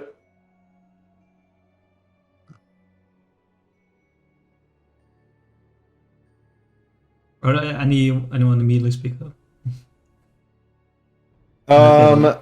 Yeah, no, not immediately. People think about it. Look, I agree. This really, we should see it as a chance. Like, if everything leading up to this point was but a mere trap or a trick, trying to deceive us into thinking that we've gained victories, and this is our first real chance in showing our power in our hand. This is what we've all been fighting for. We should take it wholeheartedly. I, for one, welcome it. And I would welcome Longears to stand by my side as we finally take on the tyranny of the dawn. Just to maybe try and embolden my argument a little bit, I'll use zealous, heroic presence. Oh, nice. Everyone feels a little warm and fuzzy as you. Exactly. That's a good way. That's a good way to do it. Once per day. There's only 10 willing creatures, so I'd be mostly focused on the, Sergio Landry, yeah. Maybe Cleveland and some of the other more conscious objectors. Zealous conviction, huh? If only I could control space, but bypass the target's rational mind. Don't willing creatures. Unshakable conviction and zeal. Yeah. Evil. Yeah, you basically You talk people whether through use of your arguments or through use of some heroic presence magic. People are talked around. Like, if you're going all in, go all in.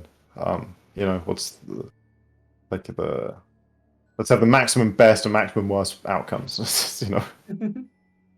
Beautiful. Doubling down. Okay, so it's basically agreed. So yeah, tonight, basically the plan is tonight. Everyone will now go and rest.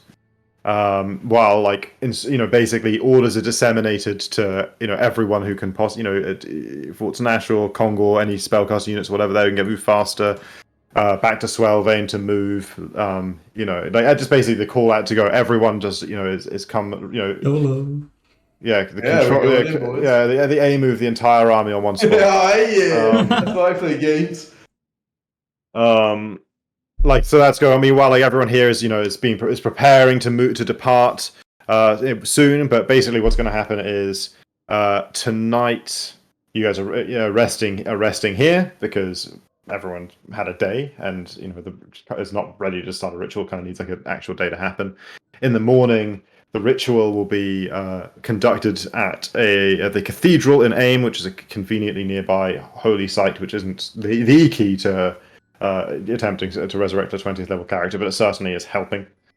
And indeed, at this level of casting of resurrection, it is Alec plus 16 secondary spellcasters. Before all this, though, Man, you're really we're bad skipping at too far ahead. Because how long after that conversation is the resurrection supposed to happen? I'll do it after the night in the morning. So if you want to do something over the course of the night, there's definitely something during the night that I would like to do. Nice. Brahmak goes and tries to collect Leon, Asik, and Moonsong. Okay. Yeah, I mean it's not particularly difficult. I'll just I'll be out on the streets trying to embolden the regular group of soldiers and stuff. A lot harder about this hero and stuff. Yeah. Yeah, and apologies, Ian/Beck. No. But so I try to find a more secluded place where particularly if Euclid's ghost is just hanging around still this whole time, as far away in the camp that I can feel comfortable from that. Sure, those long ears. But it's just us. Okay, you lead. Sorry, Claudia. You lead. Yeah, sorry, Claudia. Three of your party members out some trench somewhere, on the far edge of the. You can tell Brahmak is troubled, more than you probably have ever seen him, including when we were at near death's door a couple times. And he just says, I don't know if I can trust Long Ears. Well, what do you mean? Everyone seems to recognize him, right? He's the no doubt. He is who he says he is. I don't think it's that it's not him. It's do you remember the time travelers? I try not to. Yes. What about him? The robed one under the hood that we couldn't see. I got to look at his face, and it's Euclid.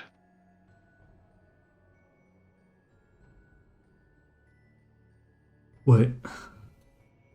When I went to have that conversation with you, Moonsong, he somehow connected and told me that was him, but not to necessarily that he knew this was all coming to happen, and that it was thousands of years ago to him, which means he traveled from the past into the future. Wait, now we're going somehow. The other way? Oh, this younger version of him was in our current time.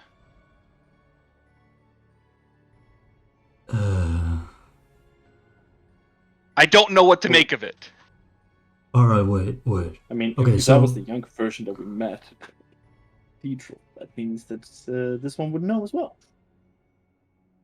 Yeah, and they helped us, right? Not necessarily agreeing with the methods, they aided us in whatever way they saw fit. They tested us. And they kind of warned us, but they also said that they couldn't. This whole idea of sharing information and intervening wasn't possible, but that's complete bullshit if Euclid Longears traveled to the future and is getting that information. I kind of look at the Moonsong and ask for guidance. Okay, it could be nothing, it could be everything. And where we're making one final roll of the dice, I wanted us to all know what was on the table. When he told you, was it in a way that was trying to convince you he's on your side? Yes. It was more of a, hey, you can leave it up to all the people, you can put everything on the table and let everyone else, like Morgan, everyone else decide. Or we can follow him. Wait, he had another Very way in complicated mind. situation. I'm not a big fan of all this time travel shenanigans. Big same. First the big assassin is sent back in time, then Yep. back, and then supposedly now along is traveling forward in time. Yeah. To just Under be the there wing of and someone not who's do from the anything. future. Where that machinery came from. Right. I just worry, what if this is kind of like a cycle? It just keeps repeating. Out of game, it's the Matrix. Right? He's the architect. Yeah. It just keeps Obviously going back through by it because everyone keeps making the same decision. possible, I guess. It's very strange if that's the case. And maybe it's nothing. Because again, Beck doesn't remember. Right.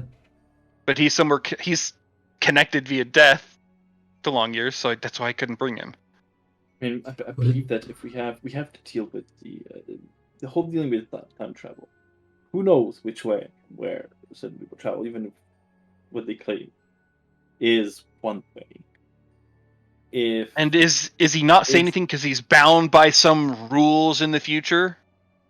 Or is he not telling us because he has things to hide? It might also just be more of a case of Longyear's looking out for himself, in that he gets resurrected over the greater good, as one might say, right? Tainted by his own personal.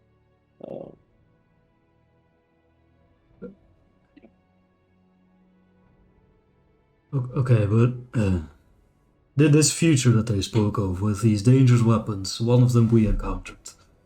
You're saying that might happen in a cycle as well? Or that it keeps escalating until the whole world is destroyed? I don't know if there's a specific point in the future at which this cycle restarts. If there is one, that's what I don't understand about time. And the longest we saw, the ghost would know of the younger version that you saw, of what he does know. experienced.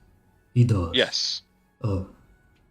He basically made it sound like he knows what's going to happen, but then he's acting all surprised by the ambush. Yes, he said this is the beginning of. So is it that the future he was a part of no longer exists? It's changed? Okay, well, the way I see this whole deal, it doesn't matter. We can only control the things that we have power over, and this is beyond our.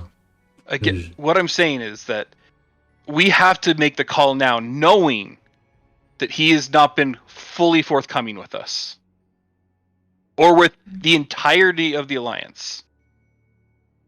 Do we trust that person and follow that plan, or do we go on our own now?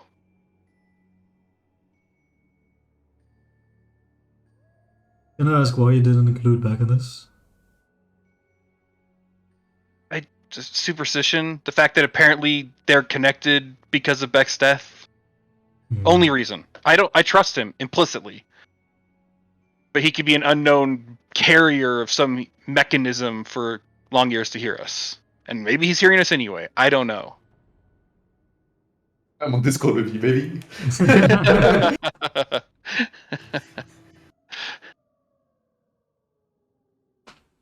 What would be another option? You say we strike to our me, own still? Yeah, what I see is we can follow if we think his plan is correct. Because as much as everyone discussed it, everyone was going to follow Longyears, regardless of what he said, right?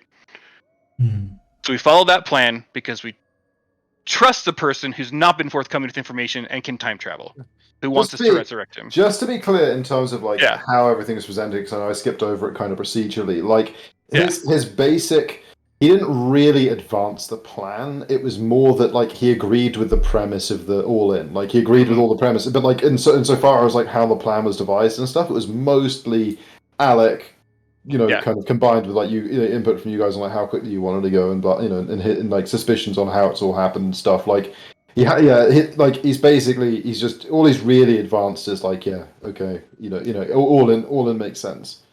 Right.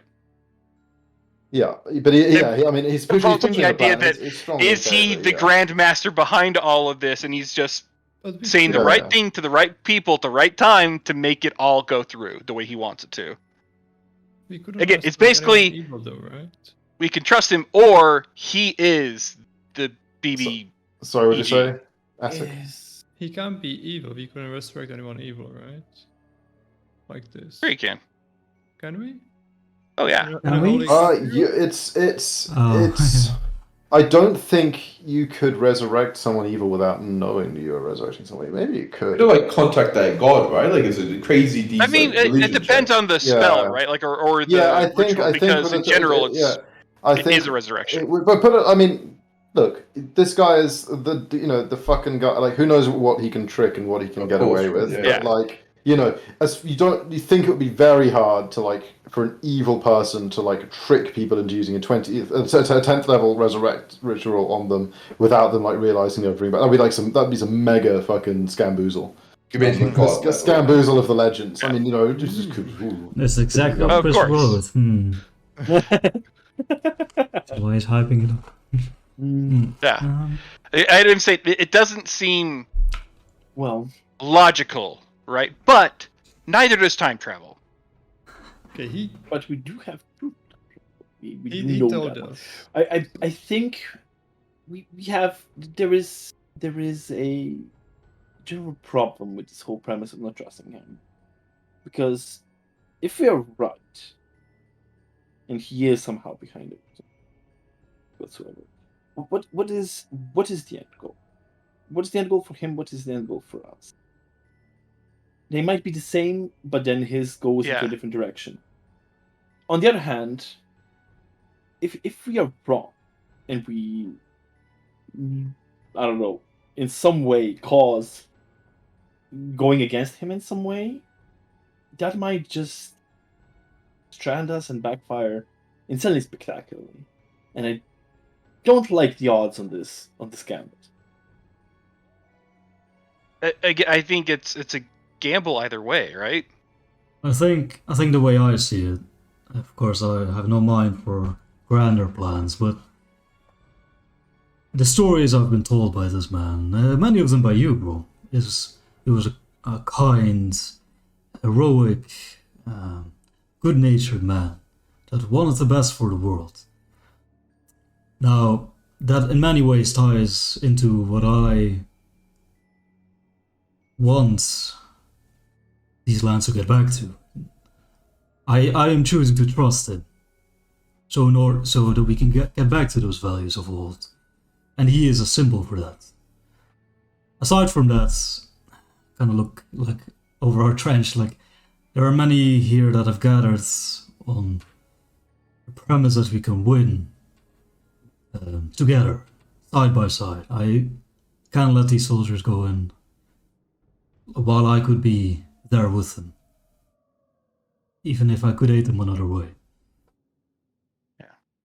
By the way, out of game, it's basically Bramuk is suggesting that it's either level. It's on the surface, he is what he seems, or is he fucking Teravangian from the Stormlight Archive? For anyone who's read it, and I don't know if anyone here has. I haven't gotten that far, I don't think, but it's been Okay. a while. This, I'm very happy. This is like the happiest I've been as DM in a long time. Like, let me tell you why. Do you remember a while ago? I think Ian, it was mostly yours. I've had this debate with, but David wouldn't have been in the chat, and probably not Josh either. It was a debate about it was a D&D video about a guy. It was one of maybe Puffin Forest, or maybe someone else. Who sent his party to the moon, or let them teleport themselves to the moon by accident. Through like a set of ruins or whatever they found. And it like completely derailed the whole campaign. And there was basically the crux of the debate is that level of commitment to sandboxiness in your world like an impressive level of openness as a DM or willfully sabotaging your own campaign. And neither of us are really that extreme, but that's kind of like what was kind of what we were Right. debating. And Which is it closer to? this to me is kind of it's putting those little things in that could just like whoa, who knows what's going to happen, and you just do those. This is kind of that, right? I had no reason that I needed Long Ears to be in that chapel with whoever the other person was.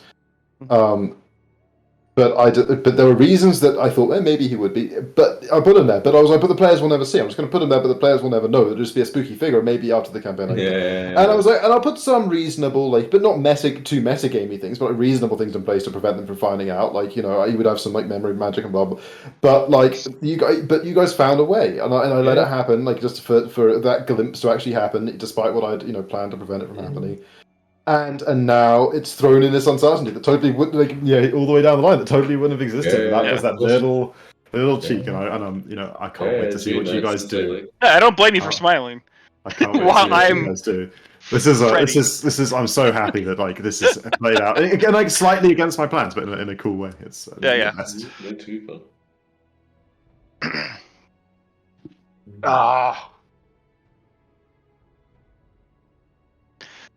The other option is we could confront him.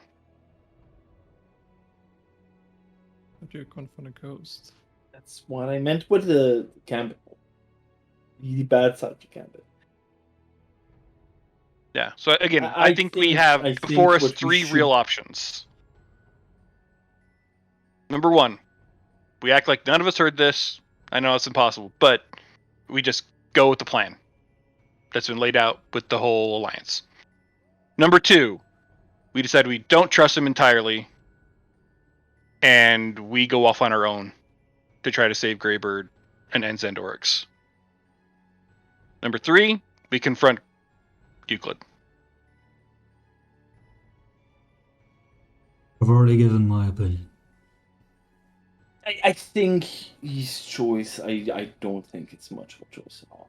I think what we should do is we should move forward with the general plan. In my opinion, I don't think Euclid is the mastermind working for the other side. He may be masterminding some kind of plan, but I do think he's on our side. So, which in turn, I don't think there's gonna be major consequences for us, for the resistance, for the world. We are gonna, with this success, I think we can get on the right path back to the world we want. But I think Euclid might have something planned beyond that, and who doesn't? Kind of, right? I have some plans. Everyone has their own plans for what's happening. Yeah. Afterwards. And they will work to get their outcome out in as much as they can. Supernatural, magical knowledge of the future. It's just something you can get. Working within your means to, provide the best for yourself. I don't think we should be suspicious. I think we should go with this. I think we should go forward, destroy Xandorix, annihilate the Dawn, remove them from this world, and then see where the path leads us. I can agree with the high level thing. The difference is just intrinsically trusting Longears when he's been actively withholding information about the fact that he can travel through time.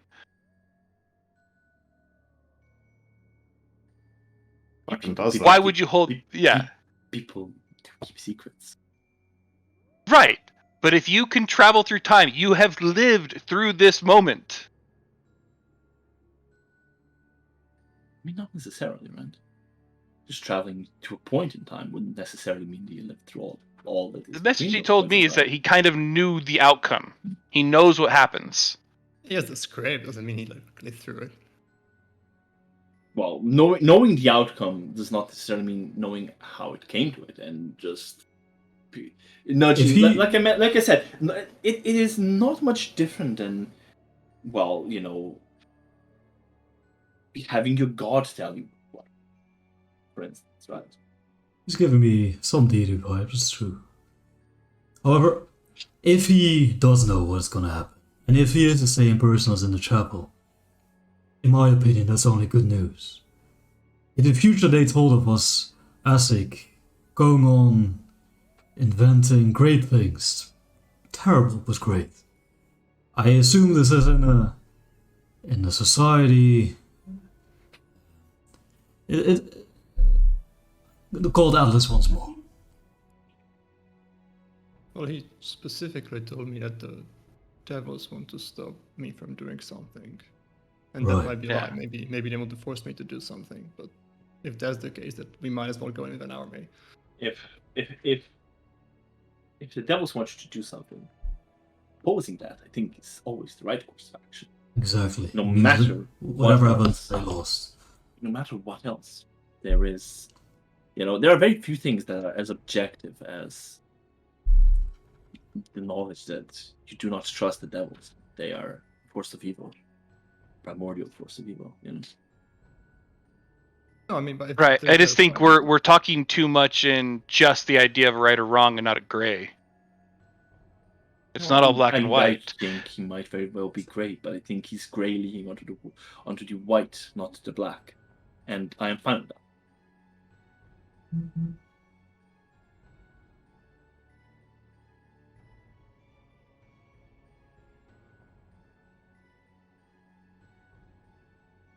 Rom, if you wish to confront him, go ahead. I mean, we're not gonna stop you. But I have a feeling this might be a case of, you're young, like you've been through a lot, but you can't know the future. You can't know everything. And in this case, I believe we should exert our own power in the ways we know how, and try to help each other. I think Euclid belongs in that conversation. He's trying to help us, we are trying to help him. That's enough for me.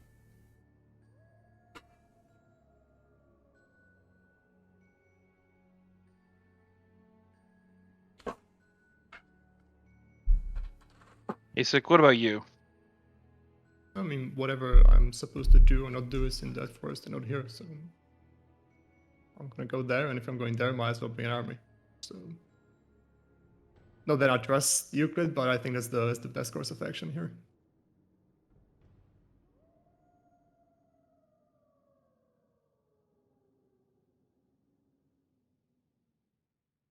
Well, that'll have to do. I could still see some doubt on your face, friend. If you want me to accompany, No question. just There's still doubt. I can't logic myself into a reason to withhold that kind of information from your allies.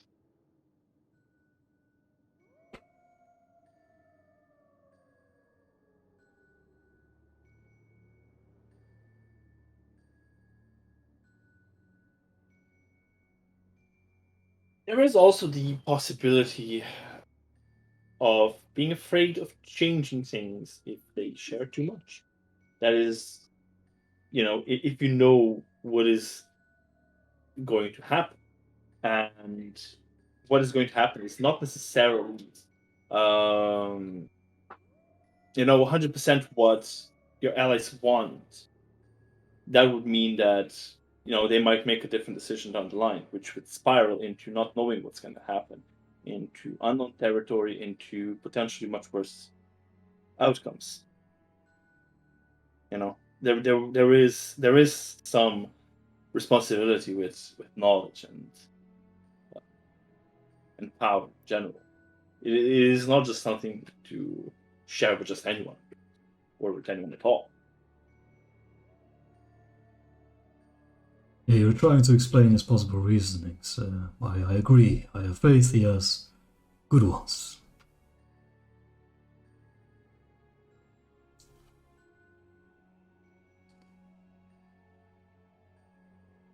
However, I also feel like I might be overstepping my bounds in this discussion, so if you want, I can step out, and the rest of you can. No, again, there's a reason I back and came forth. to you. And everyone here.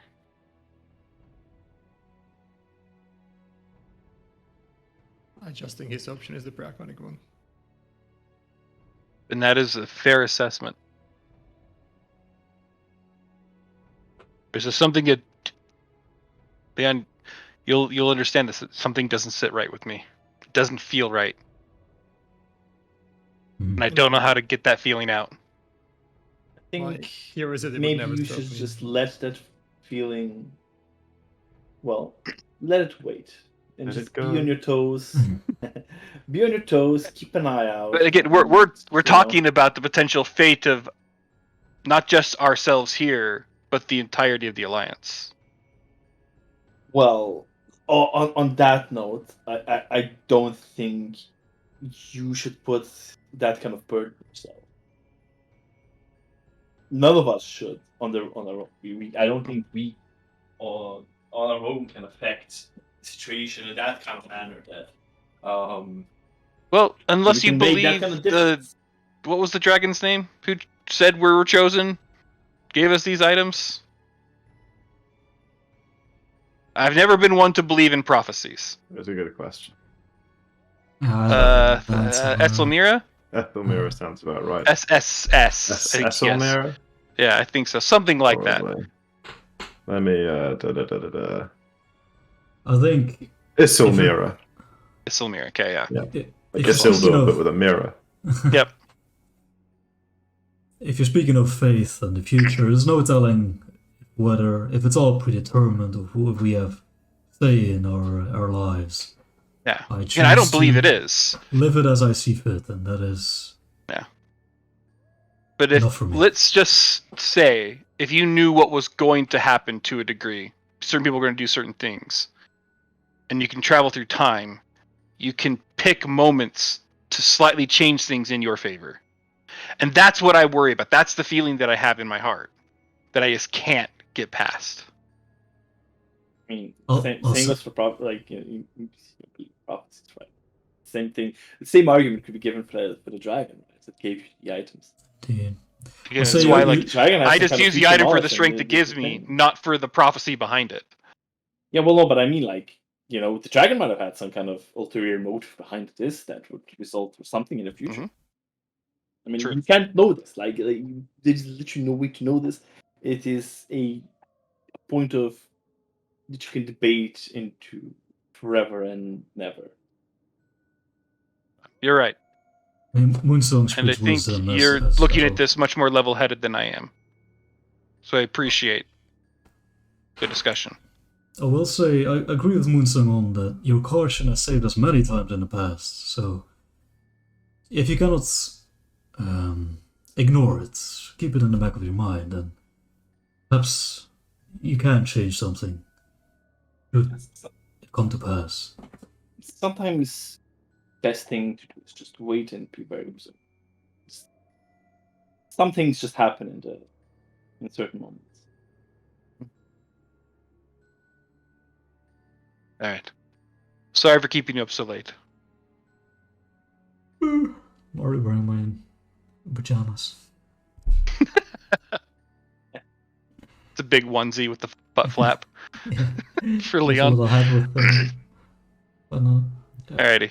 And then Bramok says he's off to bed. Maybe to think a little bit more. Right. And instead he goes and seeks out Euclid. Doesn't seek out Euclid. Yeah. Okay.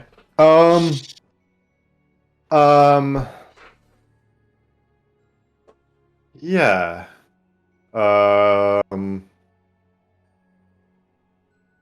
You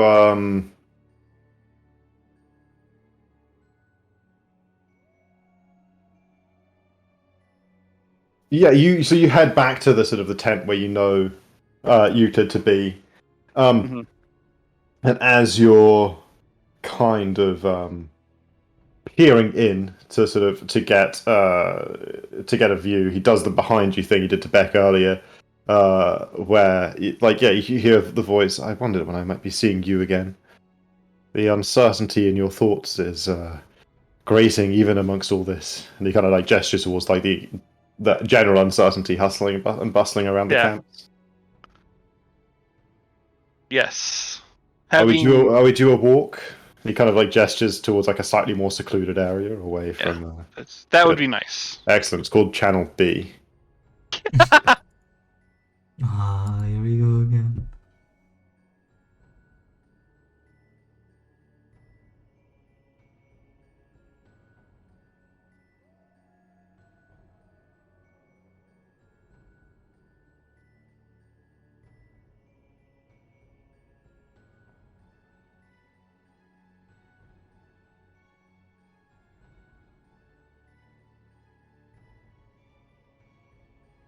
I didn't know I would leave you all alone. I'm sorry. Okay, you know. You're fully caught up on games. Yeah, like the first night I stayed up the entire time, which was a mistake. Oh man, you. Well, everyone left. Yeah, the other channel. Genuinely appreciate the spoilers though. I wasn't watching yesterday, and there were some nice games for you. Yeah. Well, thanks for just spoiling it for me, though. You know. It's okay. You were typing. They actually watching. People typing the spoilers. Huh? Aren't you? No. It was. I thought, it was crazy. I thought. Thanks, David. My God. So sorry, no. I don't give a shit. Like, click on all the spoilers anyway, even if I haven't watched. Even if I haven't watched it. Like the first match was like we're doing spoilers on that, which I thought you were in the nah camp. Me? Yeah. I said or nah, right? Mm. I didn't say nah. I said we doing spoilers Yeah, or nah. or nah, yeah, which I thought. Oh yeah, so I'm fine with spoilers. Yeah. So I thought you saying I wasn't fine with spoilers, and I don't give a shit about spoilers. Have you seen the Downwar and JDG game? The very last one. Yeah. That was Man. Really good. You know what? This is the very rare time when I'm actually kind of glad I'm afternoons. I can at least watch some games. That makes sense. Yeah. Mm. It's actually nice because I can What is, actually watch what's like the 3 next one? games before tired. This takes me over. It's too late, man. Gam versus Rogue. That's nice. Oh Rogue yeah, pretty good. yeah. It's Too Gam late, Rogue, and then I'll probably watch Fnatic ETG as well. But after that, going to bed. Yeah, well, Did one. So. Did Bomok go speak to Yeah. What's the name or something? Oh, okay. Yeah. That's why they're off. 100 Thieves versus Genji. Poor. 3 games today as well. Watched 3 days. Watched the 3 yesterday. The first 3. Mm. It's a great time to end. Watching. Dude, I can't believe Fnatic did it. They did it, And baby. Rogue fucking smashed. And G2 smashed GT as well. Like that was no contest, man. Fucking set mid like trying to do level 1 flexing and emoting and fucking and then gets shit on. Yeah. All the NA teams are looking kind of sus. Looking really bad. It's crazy that like, even though Fnatic win, T1 looked so clean on day 1 against was it the RX? Yeah, they were so good. They were so good, yeah. Yeah. Yeah, so Fnatic really just, T1 is very like, consistent in the finals as well. Go EU. I see. Go EU. Let's see what else is there. At EDG versus Fnatic. Okay, EDG look pretty good. Match of Fnatic 3-0ing. Magic Cloud now Well, beating T1. I don't think that's gonna happen. But if that happens, then like what the fuck? I want to see what is the this world? odds are on that. Dude, Sven just needs to stop picking Tamkench. Or like Nautilus. And go back to Yumi or some shit. You know? I thought Yumi was always bad. Sometimes. Nah, it's not bad nearly enough. Oh, okay.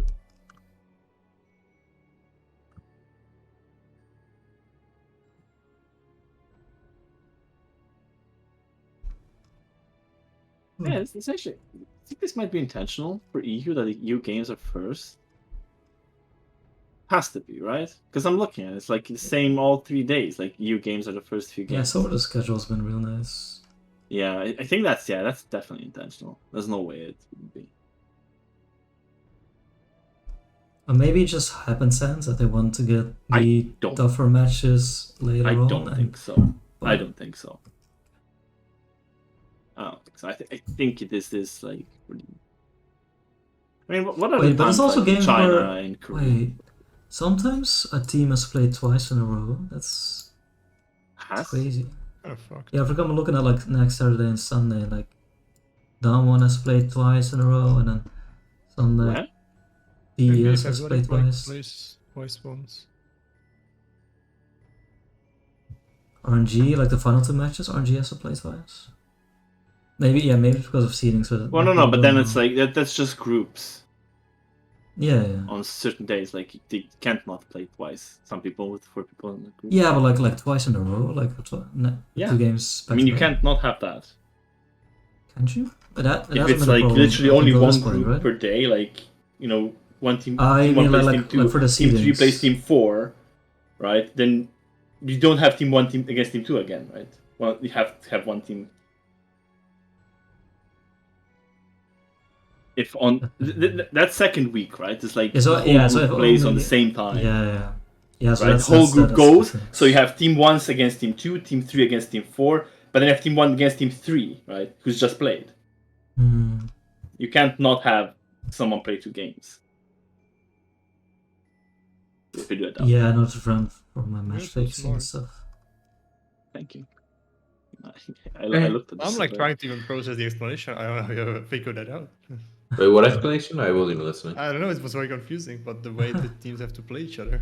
Oh, I mean, yeah, if yeah. you do it like the whole Crazy. group plays on the same day, right? You can't not have someone play someone Yeah, else. Like someone play 2 games in a row. Yeah, so the difference is Awesome. that like at the end of the group stage, like you want every pool to be playing on the same day, so that there's no weird match fixing and stuff. Also, So the that's tiebreakers why- and shit, right?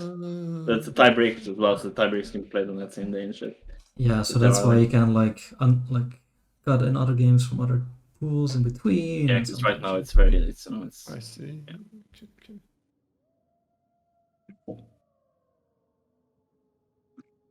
So where are we at?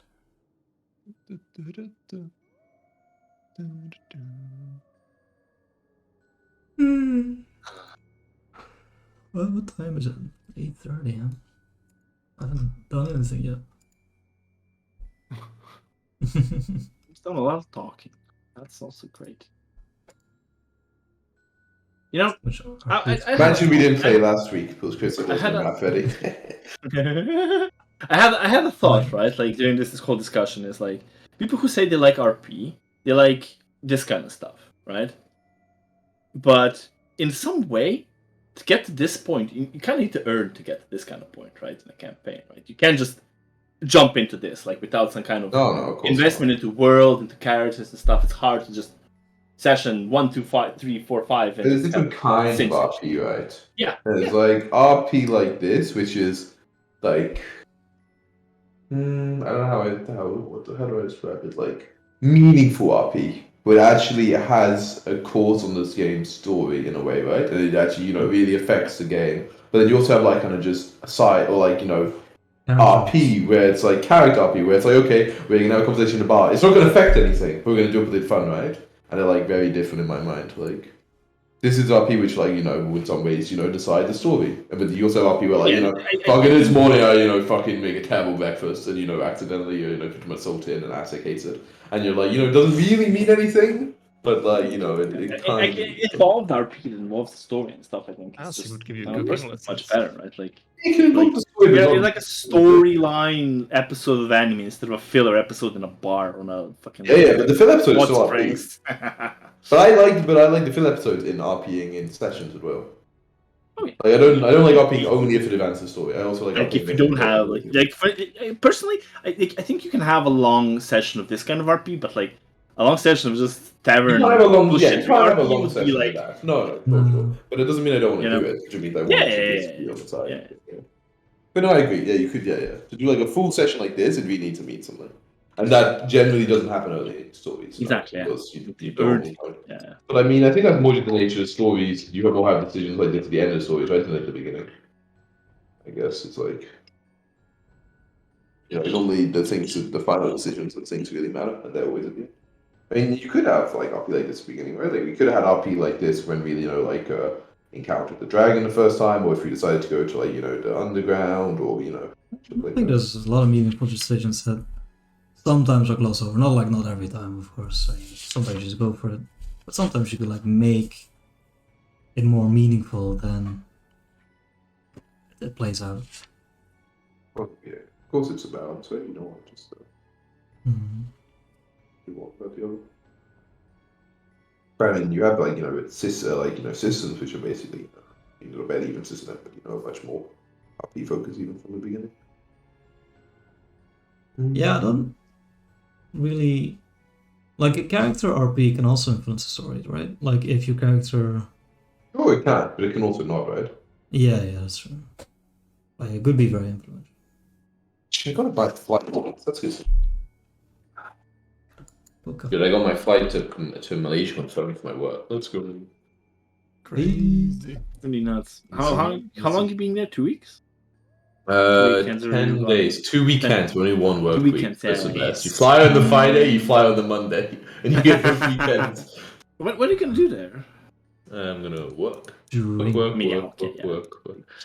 We are setting up a new product, and it's needs to be tested in Malaysia. So we're gonna go down there with the prototypes, and show them how to set up the test and that kind of stuff. You have to test it at the beach. How many of you are going?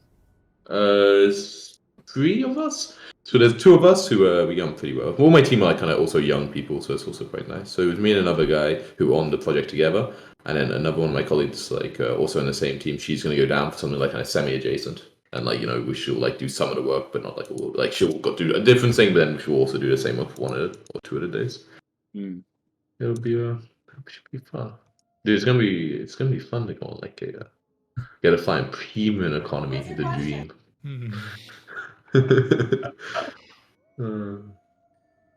Pretty cool though. It should be cool. I look forward to trying. I've never been to Asia, so I look forward to that.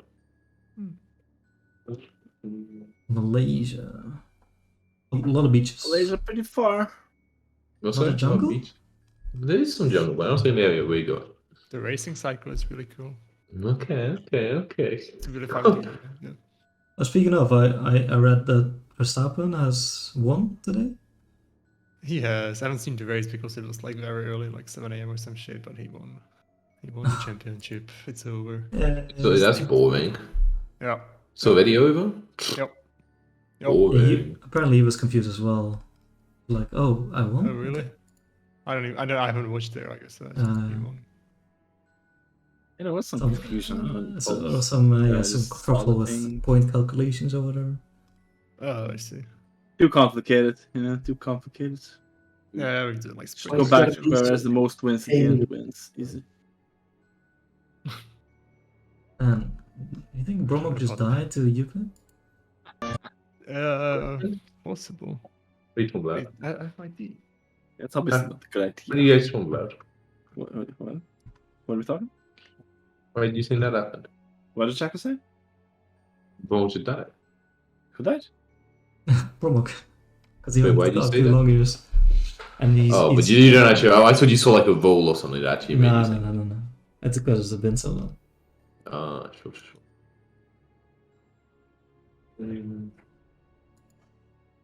It's a tough Could play some conversation. Rocket League, maybe. Hey, what do you mean? I've had to be RP played half an hour. I can play so many games. You didn't play any ASAP or something? We can launch a Rocket League. No. Maybe I'll buy it in chat. We got time for big Rocket League, right? Let's go. Already launching.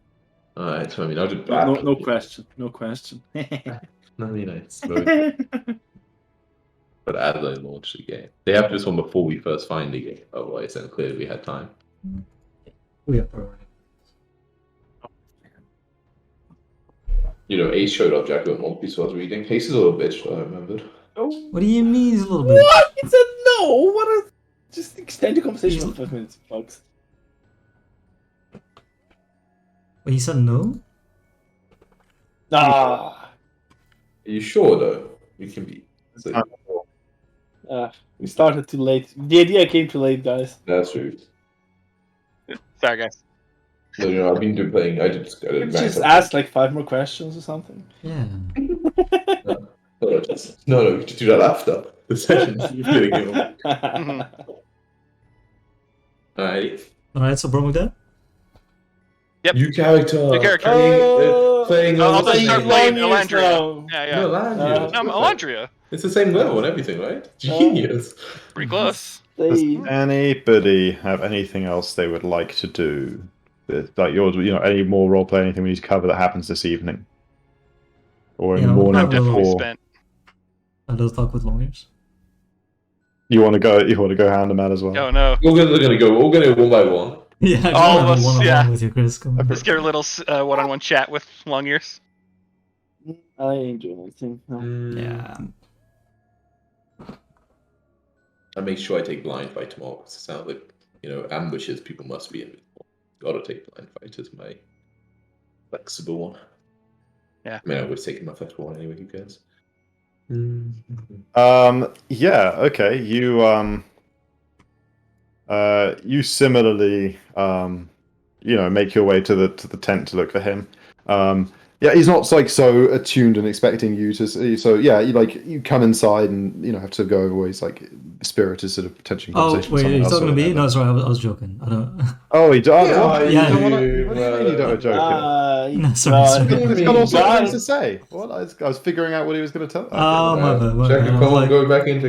Just Jack or I bamboozling. don't want to. Fine, no, it's okay. Big bamboos. Oh yeah, no, it's chill. Nice evening. Nothing. Wow, rude. I got it. Let's see how it is. Wow, That's noise. Wow. I'm sure we can make something up if you want, Holy Chris. shit. But yeah, so the evening passes, and the buzz is kind of weird in the camp. People, the new strategy is basically being laid out to people in an as honest a way as can be effectively sort of relayed, without any playing sort of 20 questions with everyone. In that it is unexpectedly sort of things have come to a head. There's expected there's a group of Dawn that have set a probable ambush, and everyone is being reorganized to go and confront them. So it's a pretty hasty and busy scene as everyone's preparing for the next. Well, actually, people need to get some sleep, but yeah, the next day will be pretty busy as everyone prepares to travel. Overnight. That's basically the plan. Resurrect during the day, travel overnight, and then attack more or less at dawn. Attack the dawn at dawn. Yeah. Oh, and I mean, obviously, no one knows exactly how it's going to go down, but that's kind of how it's being talked. So there's definitely a nervous energy. Some of the mercenaries who just recently joined sort of changed their mind, which people don't necessarily begrudge them. Yeah, I'll spend. But there's not master sergeant or nights. anything, but there is a nervous energy. I'll go to sleep a little later. I'll take a long day, and I'll try and reach a few groups. I obviously can't reach all of them, but a few groups of people, and try and assuage their nerves. Bolster their morale. Okay. Yeah. Yeah. A lot of now that there is a city accessible, a lot of people, rather than staying in their tents, have quite reasonably gone into the city to stay in the inns or whatever, and relax in the taverns, not get drunk, but have a drink or two or whatever, and people are making use of the amenities of the city that is now open to them rather than that they're sieging. So yeah, it's probably the best place for you to sort of wander around until kind of late in the evening, go to a couple of taverns, maybe speak to people in the main square, draw a bit of a crowd or whatever. You're pretty legendary at this point. People got the tiger t-shirts on and stuff. I'm selling merch. That's good. Man, this is where the first stupid tiger anime shows first came from. It was this right here. Yeah, I was gonna say that, or it's Leon's about to go full Disney on their asses. It's unauthorized merchandise, and just start tipping tables. I'm not seeing any revenue. Alright, that's me. Cool. What's Asik up to, David? What's his reflection on all of this? He's going through some weird times. I don't know. Asik isn't really it's just even like since the council, like whatever the plan was, he just like was offering help. We need to do this, and that depends on that. Yeah, I can help with that. You need somebody, whatever, I'll go that. And even like the next day, it's just oh, you're packing to leave. I'll help you pack. Whatever. Oh, you need to sharpen your pack weapon. rat. Because you're going with us. I'll help you. Repair your weapons. Like I Sure. Yeah. Okay. So you're just like, yeah, you're trying not to get sort of too head over heels in the whole decision making. Yeah, What's like the right thing to do process? You're just like, what's the plan? Okay, I'll support Yeah, that. just I'll like head down and we'll make the get- potions that plan requires. Exactly. That's okay. Yeah. Sure. Fair enough. Okay. Yeah. So yeah, like I said, in the morning, the arrangements are made and people are gathered for the ritual in the cathedral of Aim. Or at least one of the large, because obviously it being an old castle, kind of similar to where you guys went to the Chambers of the Black Butterfly. There's like several worshipping places through it. It's basically like, apart from the city around it, in itself is like a one building city. But you find there's like a large sort of equivalent of Westminster Abbey or so, some like big open cathedral. It's the holiest of holies in the city. And yeah, the many secondary casters are sort of gathered around, and everyone's sort of told what Any of us secondary secondary check. casters? Yeah, you guys are all secondary casters. What skills do Wait, you but use? More, I mean, like, what skills you got? There's like 16 secondary casters, and like I think I'm a legendary in nature, I'll have you know. Okay. Same. What? Brilliant. You're Yeah, well, you legendary guys in can nature. both cover nature. Nature's definitely in no, demand amongst okay. the 16 rolls. I'm a master in medicine, that's Yeah, could also use a bit of my that. medicine's only one lower than my nature. Society. I mean, like, honestly, we can always fucking figure anything in here. I'm trying to think of like 16 different things. Athletics? I hold up the body to the gods. Oh, it's a mania. And I use stealth because we got to be sneaky to get that soul back. Genius. Corrupting I'm definitely. using- Like, there's all sorts yeah, of like Arcana. parts, like bits of the ritual that need to be like prepared alchemically and stuff. Perfection. Okay, they'll Okay. fit you in. Acrobatics, Everyone, just athletics, go and ahead system. and roll what they got. What they want to contribute with. If you want to do nature, I can do But diplomacy. I'll give you this. If it's a really dodgy skill, I'll just make the DC higher. Can I do diplomacy? Yeah. Yes, diplomacy. Society probably fits a bit better with like diplomacy. The medicine So that- DC, so medicine basically DC would be give me- low. Medicine DC works really well. Yeah, of course. That'd be lower than the nature, right? There's a difference between my yes. society and No, acrobatics on being par, a on 4. That's Value to roll acrobatics.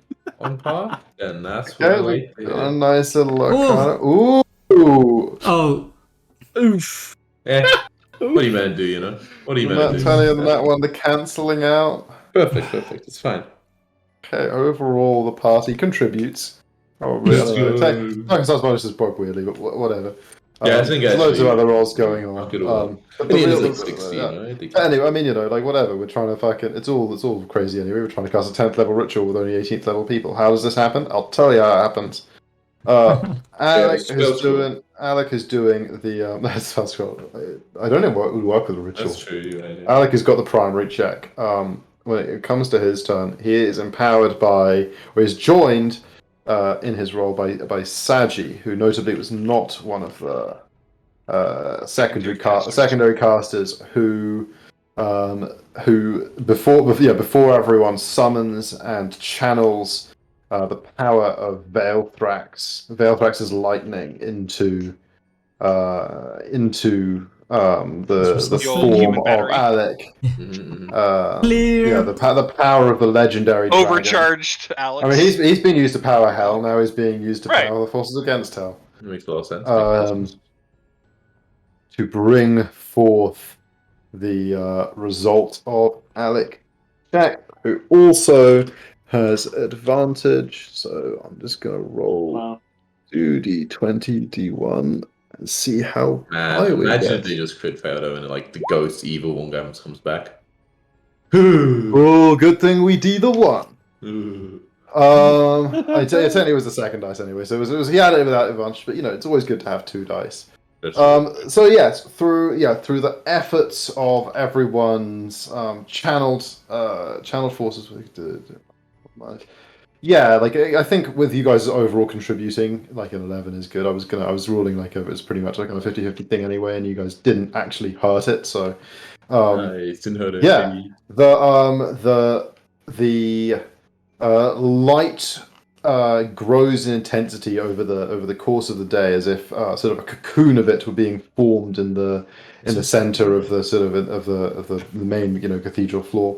Until by the end of the full ritual, as you make your contributions, you're barely able to cast your gaze fully upon it. It is an immensely elaborate ritual. Like there's it's a full day worth of work for like 17 total people plus 18 when Saji helps out. So like there's a lot of between what's crafting and what's being painted on the ground and like the preparations and the incenses and the curtains that have to be hanging and the spells that have to be cast. And it's like it's a really elaborate, like it takes up like the entire cathedral is sort of drawn into this. And at the end, in the midst of all of this, dramatic ceremony and great expense of arcane resources and divine resources,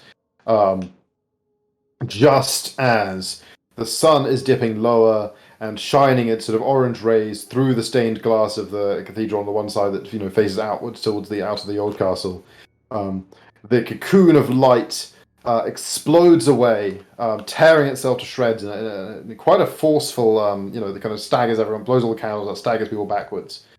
And they're definitely naked, because there's no reason he wouldn't be. Oh, baby.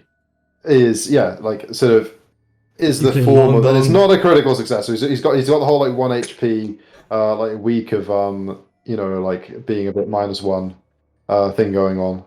Sadly. So yeah, he definitely like collapses. Actually, sort of. You don't get the negative conditions if you're doing it at 9th or 10th level. You gain 1 HP, but you don't get the weakness or the drain or anything. Actually, no, you don't. It's crazy. Okay, so just a 1 HP. So he collapses, but doesn't have to deal with any of that bullshit. Nice. No crit success though. Doesn't get the +1s. But yeah, okay, that's sweet, easy, huge, powerful ritual. I mean, like, immediately people rush over like clothes and stuff. This was expected part of the process. Ready, 8 dressing a bit of healing and stuff. Yeah. But indeed, in the light of the end of the day on the 30th of September, the year 1037, I think. Long as it's resurrected. Whoa. For the 8th time. Exactly. Okay, Beck's already like, alright, on the road, come on. Like, he's like pointing down the street. I mean, no, there isn't, like, it's like I said, it's a rare sign. The plan is to travel by night, so yeah, I mean, not a huge amount of time is wasted. You guys you do see him. It is kind of like slightly strange now seeing him fully in the flesh. He recovers. Oh, like, I don't have no idea how like he originally would have like equipment he would have had, but he gets some of the dress sense that as players you guys would have recognized back relatively quickly. Somehow he spams that spell that lets him change clothes or whatever. He's got lots of those prepared. Actually, he doesn't have any spells prepared. How annoying! I just have to like get them back in at dawn. But he gets some clothes. The rather flamboyant dress. He got like the sort of the very like frilly sleeves that you can like hide like the flute up, so it's like quick access and stuff.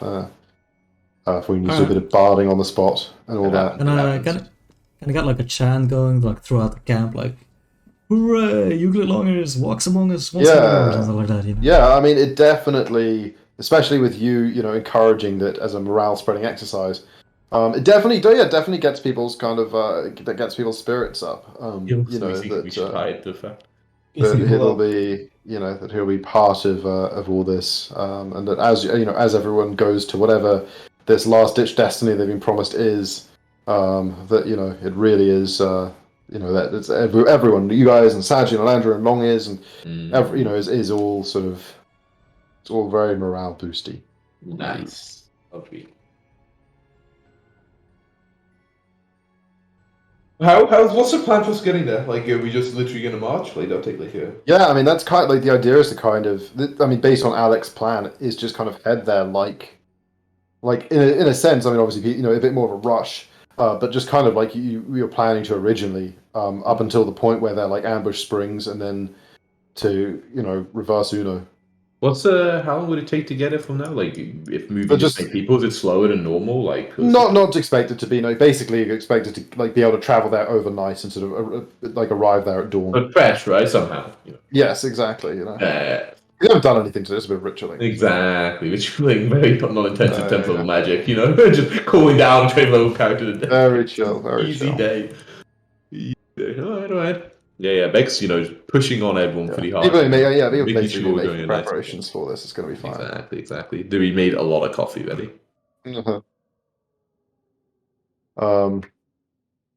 Yeah, but that's what's happening now. Everyone's sort of gathering and I'm preparing. definitely eyeing up. It's a I'm little- definitely eyeing up long ears. Like, if I think I can take him now, he's physical. Like, I reckon, a good couple of swings. I mean, yeah, he's just like he's a relatively sort of like slight of frame male elf. He's got like the Look at Leon, like the face. long of this guy hair, can take like me. perfectly sort of mirrored silver eyes. He Oh, definitely has that's like, I all I mean, wanna because obviously see. he has like, he'd have like a crazy perception and stuff. So you can definitely like sense that he's got an awareness about him. He's like a sort of. Okay, you could be aware I'm about to hit you with a sword. I don't mind. That helps anybody else. I'm gonna make you over, bitch. Everyone always knows sooner or later. Cool. A little bit off topic, Chris. Just in case, have we had done, like we as the Resistance have done research on, a ravenous dragon, a ravener, whatever. Yeah. And then like what Well, they remember entail, we talked to the super smart woman in what was that place called? Greenheart. Greenheart, yeah. Dragon Lady. Specifically, the like, dragon yeah. scrolled. Dragon Poet, yeah. You spoke to her. You got pretty good intel on it, and like Lady Zoms has maintained a relationship with her. Ooh. Actually, no relationship.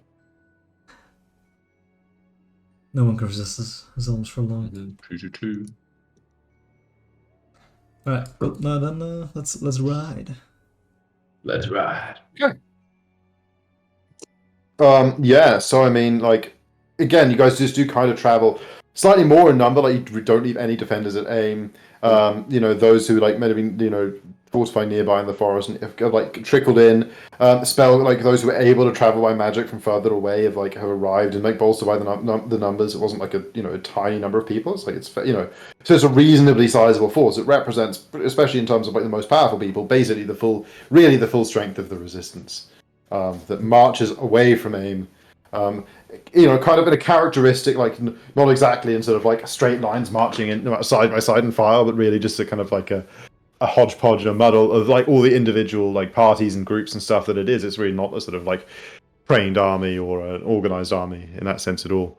Well, there's like some sort of logistics to how people are moving. It's really is like looking over it, just looks like a crowd of people sort of moving along, a very heavily armed crowd of people moving along after a football match. You travel through the night all the time in kind of persistent sort of nervous, awe and wondering about what exactly it is, what might, because everyone is like, what are we walking into? Do they know? Have they adjusted the ambush? Like, any second we could be. Any second it could be. Exactly. Like what's, yeah. So as you guys traverse, nothing immediately happens. You guys make, again, just forcing yourselves to go through the motions as you were going to, trusting Alex's plan to just basically let yourselves get ambushed and then turn it around on them. Everyone in the army has to make a deception check, right? Did they really sell it? Yeah, basically, yeah. It's like everyone's just it's moseying along like nothing's going on. Yeah, I mean, eventually, as the briefest lights of the morning rays are beginning to just lighten up the sky, you guys can, through the dimmest shadows, make out the hulking shape of the ziggurat before you through the trees. And yeah, it's as you are collectively drawing near it, the leaders at the front, Long is there, acting peacefully, oblivious, but just keen and eager to get to the ziggurat and get things underway. Just as you're approaching the last few hundred feet, And again, like even detecting magic and everything, or like, well, not you guys are like obviously like trying to like show off, but like even doing like what would be like a standard amount of scouting and detecting a magic for like a force, moving through terrain, like at a pretty decent level. Nothing, no one has found anything. Whatever. If there is an ambush here, you guys like telling us it's extraordinarily well hidden. Yeah. And it does indeed turn out to be, for like as you approach this last couple of hundreds feet. Suddenly, it's shocking and horrifying, even to everyone who was expecting it.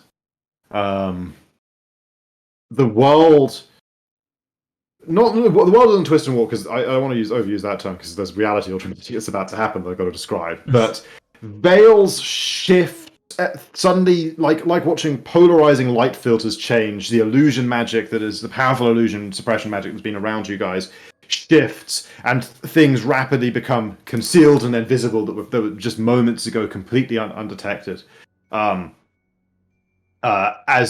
completely surrounding on all sides through the forest again, you get the briefest impression of legions upon legions of elite looking Dawn troops. Directly in front of you are like in like strong defensive like formations, prepared to ambush, weapons ready for the charge, the pincer maneuvers and all that. The most elite troops led by generals that you could count, and if you had a second to like recall knowledge, probably name. The actual some of the highest of the Dawn.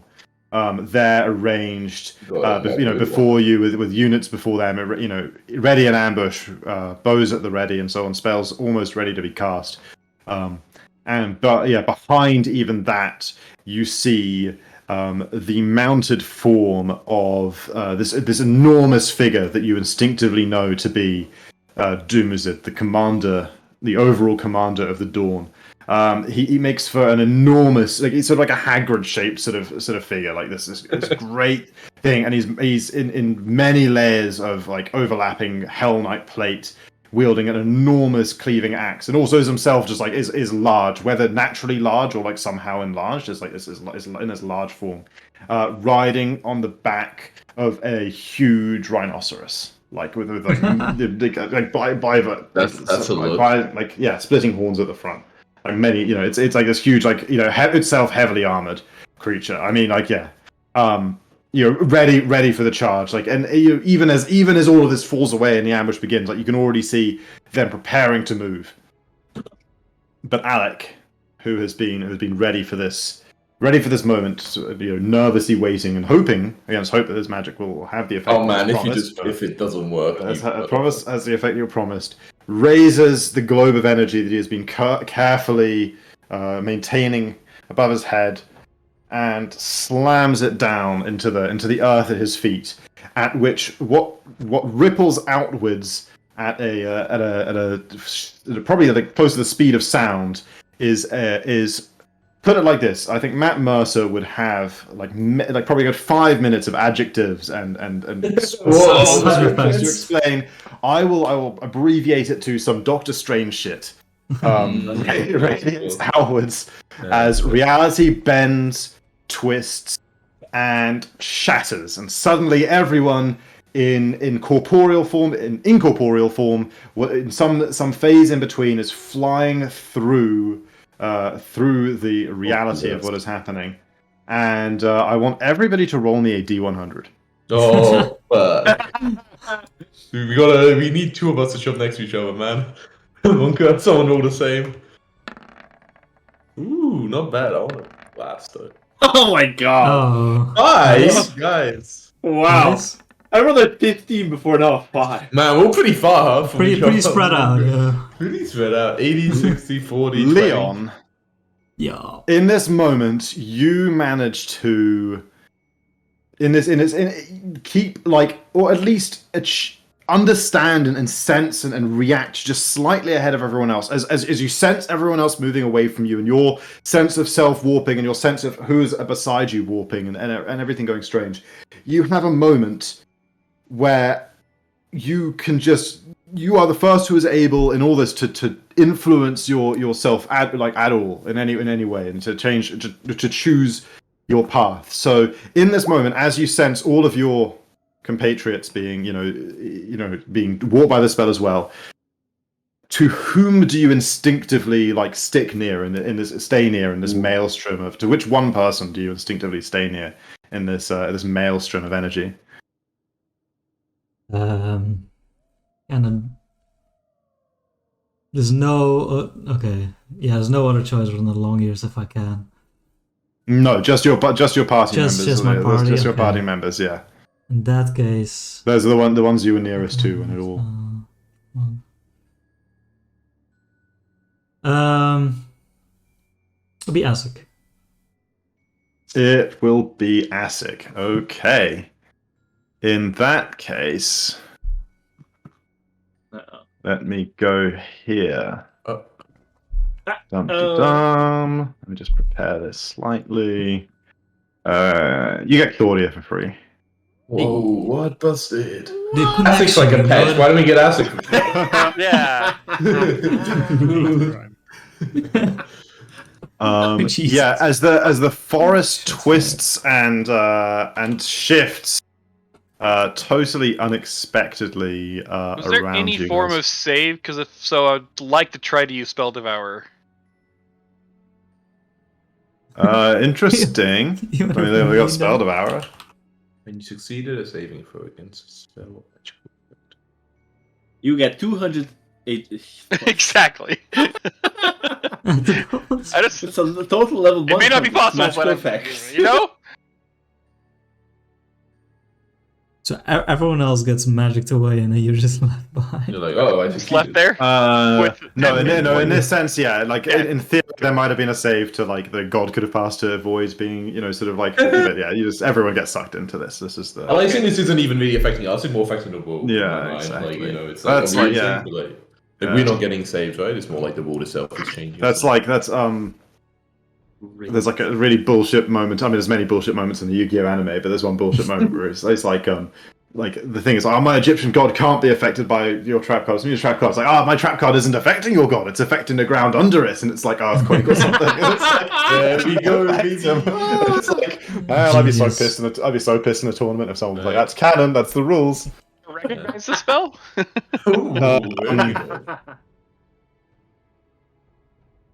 I mean, yeah, you don't really it seems to be exactly what was Alex spent some time describing. And now let me just bring. I mean, a made-up spell by him. Yeah. Well, I guess it would only matter if it was Arcana. If not, this doesn't work at all.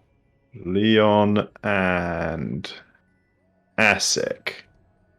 Oh, here we go. So yes, everyone else also simultaneously finds themselves in interesting places. But let's, we're gonna deal with this one first and see. Heal yourself up, Asik. Come on now. Yeah, he would be. I'm sure we can see that map though. It's And see, what could Jacko stream? I don't want to give him the views. He doesn't deserve it. Exactly. Fuck that guy. I put tokens and shit on the map and everything. So delayed. Oh, it's an advert. We didn't sub you guys get turbo, bitch. Swirling and twisting as the forest twists all around you. You find yourselves, in this strange sort of seeming, like a demi-plane or fractured fragment of forest, but weirdly ordered and chaotic at the same time. You find yourselves surrounded by sort of lanes of trees and hedgerows and stuff. In any direction, it looks like you could push through it with 2 actions and get out to the other side. But it would be a significant part of any turn to move through any of these walls. And obviously, I have to invent something if you do it off the map. So maybe just don't actually do that.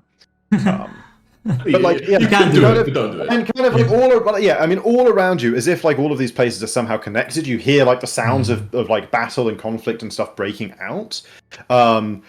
But most clearly, you can hear it coming from elsewhere and what you would, as players intuitively can see as the rest of this map. Or you can hear there is the presence of forces of other people here in addition to you guys where you have specifically ended up. They're currently hidden from you, but not undetected. There's at least. All you, I guess, in theory, you would know precise locations of things and stuff, but in practice, all you guys would really be able to hear is like there's some like groups of men large enough to be troops elsewhere in this yeah, and potentially others, but it's hard for you to even be like aware of them over the sound of the troops at the moment elsewhere in this space. And therefore we will immediately roll initiative. I gotcha. Giving himself the wings. I guess You're on, Japanese baby. character sheet, baby. This is the button. I spent a long time just staring at it. Now we look at the top and it says traitor. Turns out. No. I'm sure he was careful to move that before streaming. Yeah. Yes, he's That's smart. right. Who is the trader? It's a good question. You got a bit of a whodunit going on now, huh? Yeah. I'm on his Claudia. long years. Wait, Claudia's got Leon's picture. Wait, Claudia's not clumsy. But it must be when she was enlarged before. When I cast enlarge with both you guys, you know? Alright. Is everyone rolling or just those on the map? Just those on the map for now. I assume so. But Yeah, I'm you gonna guys. grab a drink, then I'll be right Yeah, back. yeah. There will be technically stuff that is happening simultaneously with Yeah. everyone, but I've got I want to resolve these a little bit one by one. Also, we won't necessarily play through this entire encounter before skipping to anyone else, but we'll let it get underway before the camera cuts. They'll one shot it, don't you worry about it. That'd be cool. Just like Okay. Right. So. Reaction. Oh wow. Okay. I don't like when people say, oh wow, on the DM. Okay. In the scheme of things, do. I like when they say that even. And they can go this far. Cool.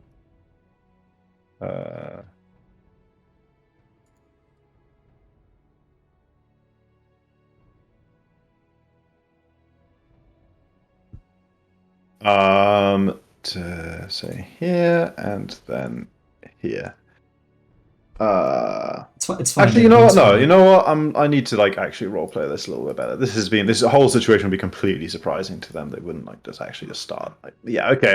I'll make it a bit realistic. So, firstly, these guys would delay until someone with authority acts, who is sadly also acting before Leon.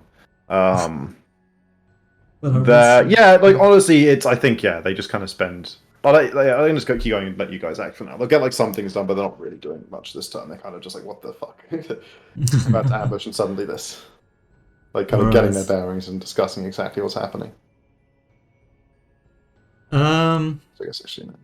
Yeah, so hearing the sounds of battle like through like these weird like walls or whatever. I'll shout out like to anyone who can hear me, like, this is where we make our stand! Fight for the resistance! And I'll use that to like go into my inspiring stance. Which, I think that's just a normal success at this point. It's at 18, you're targeting a 38, so that's actually a critical success. Let's go, baby! So that's 20 feet aura of inspirement. Give you a little blue aura, I guess. Or maybe yellow is correct. So that's what it defaults to. There we go, perfect. But before we get to these walls, there's still like foliage here. Is it thick enough that like a large tiger could hide in it? Yeah, it could certainly like use it as like concealment cover, make stealth checks, that sort of thing. Okay, yeah, exactly. Okay, so I'll give Claudia a command to like try and flank whatever. So 15, and then what's her normal move speeds? She wouldn't treat it as difficult terrain. It's like easy for her to move through. Nice. And then 20 more feet. Then attempt to hide. Okay. What's her stealth check? Oh. This is definitely secret. Lucky for you. Yeah. So secret. I'll just roll a d20. Yeah. So it's a plus 24. Okay. Jeez. I mean, I guess she can't really be hidden from you. You guys can just kind of see where she's gone. But she seems pretty stealthing okay. Alright, sounds okay. Stealthing okay. As part of that, I get to raise my shields. It's nice. And then, I'll give Asik like an encouraging nod and then start walking forward.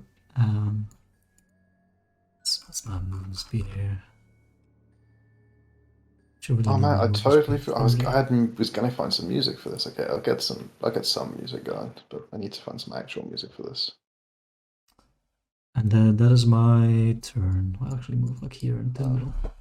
Epic new dawn battle, man. It's kind of lame. Just reuse a track like this, but yeah.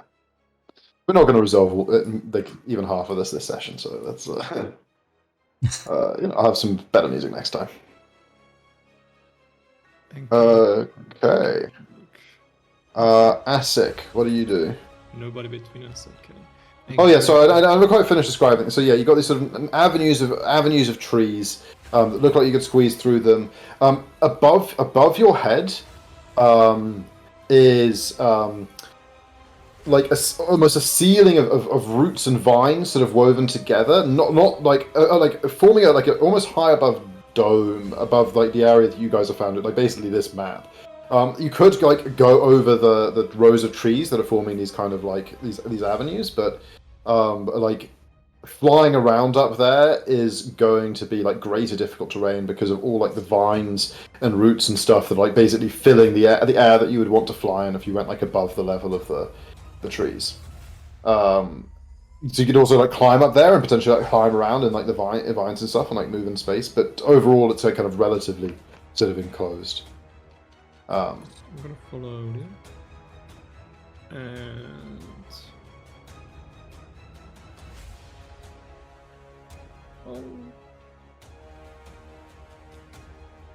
I'll prepare one frostbite in my hand. That's it. Okay, you just get a frostbite out just in case. Okay. Yeah, nothing now. Okay, these ones.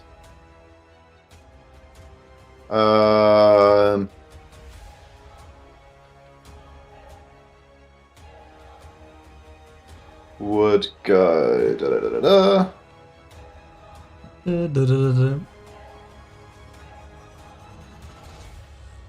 Yeah, to there. This one would move. Check how it moves. But Chris, could we have said that, you know, I have my shield's ability on passively, you know, just for normal inspiring purposes? You know, what do you mean? You know, like to have the holy light like on. Oh right, yeah. Sure. The light that you can do, yeah. Yeah. That makes sense. And this one, oh, I can actually do that. Okay.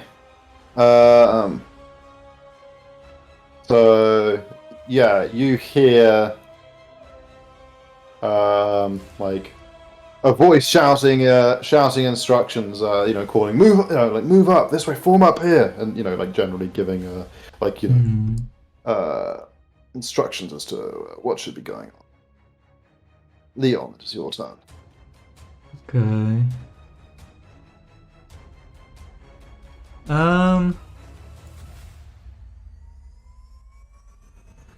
Yeah, this one some flying just get faster, I think. So I'll fly up here. Take off of the ground. Still nothing. Okay. I'll command Claudia to keep going through the hedges. So Is that your full first stride with your flying? it is, yes. Okay. Wait, let me double check.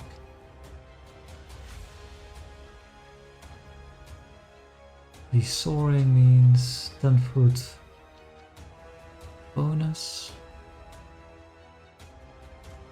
Flying means 25. Right. So he can only end up here. Yeah, then I command Claudia to keep hiding and moving up.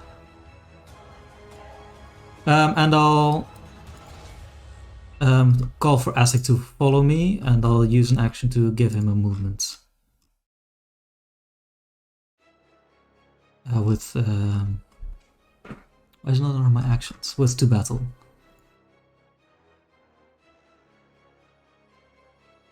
Okay, Asik, you get 2 battle. Oh, within my morsels, alright. Yeah, could I've done it like when I was still like in there? Yeah. Okay, You cool. can urge him forwards as you fly forwards, yeah. Yeah, that's my turn now. Asik, you may stride, I believe. It does take your Ready. reaction, so you don't have to use it. Okay, I will But you had use other my plans. reaction to stride 30 feet.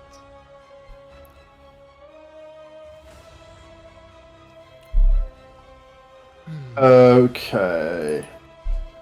Do. This guy does that, but only.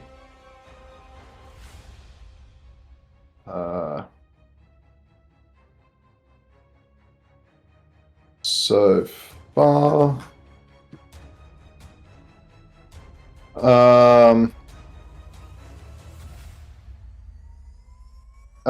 You hear words called out in Infernal. You've been around enough devils at this point to recognize the sound of a devil speaking in Infernal.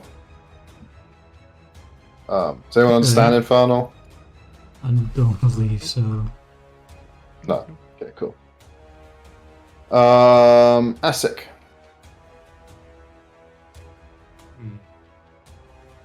I don't think I want to be peeking. Go just next to, and I'll craft and give you one major Juggernaut Militia. I do already have one active. You already have one active. Yeah. What can we do here? But it's one you gave me already, so still, you know. I'm sure it's working great. I'll drink a mist from extra myself then. Make and drink.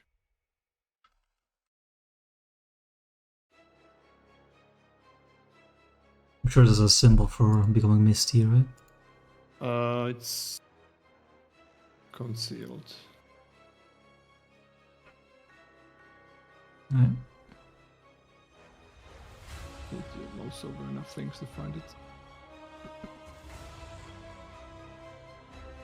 That's it for him. Maybe I did these in the wrong order, but you know what? The dice decided. Jacko rolled highest.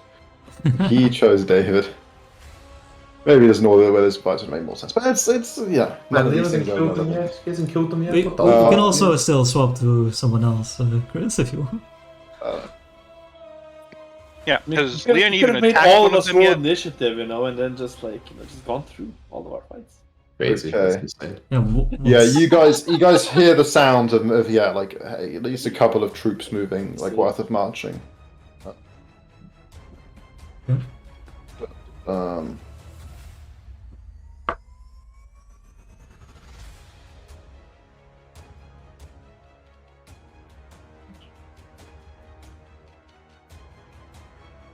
Anything else, or is it my turn? I just need to figure out. Sorry, one more thing.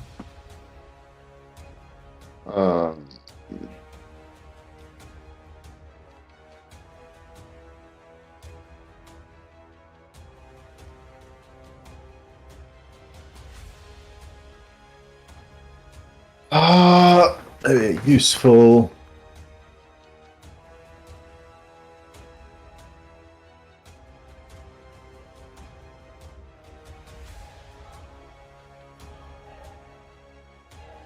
Yeah.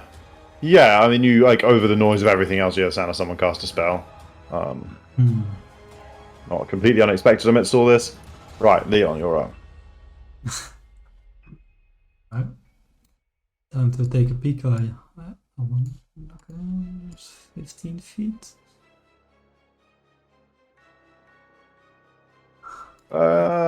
You don't quite see anything yet. Okay, as you get there, you see there's a group of crossbowmen forming up at the back. And you play so soon in Jacko. There's Can you do a like this? there's a devil flying 10 feet off the ground, kind of not hovering, because they can't really hover, but in the process of flying there, observing what's going on. And in the midst of it all, you see floating even slightly higher than the devil, but also flying in the air, Hell Knight General, Dawn General, Just a issuing regular like one, commands and. The treat. I mean, yeah. If there's someone that you would recognize, you don't have the wherewithal. You need like recall knowledge or whatever, like try and figure out who it is. In the, Yeah, in the okay, but he's not actual, like, riding a battle. rhinoceros or anything. No. It does not seem to be Commander Doomsday. It just seems to be one of the generals that was present. Lucky few. Alright, so some movement left. Let's put this one on the map as well. Al, at this point. I'll call back to Asik and I'll say,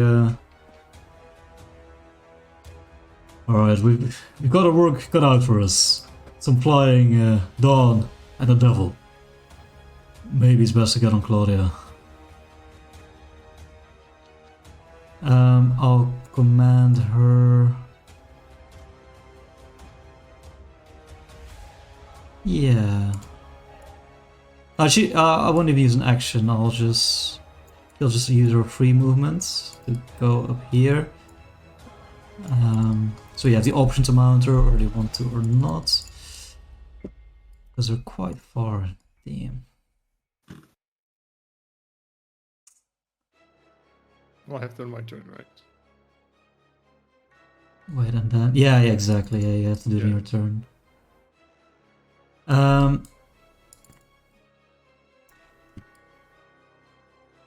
Okay, so I have that 20 feet left, so I'll go here, and then beautiful. Okay. Gets me within 30 feet, right? Oh no, wait, what? Did I miscount?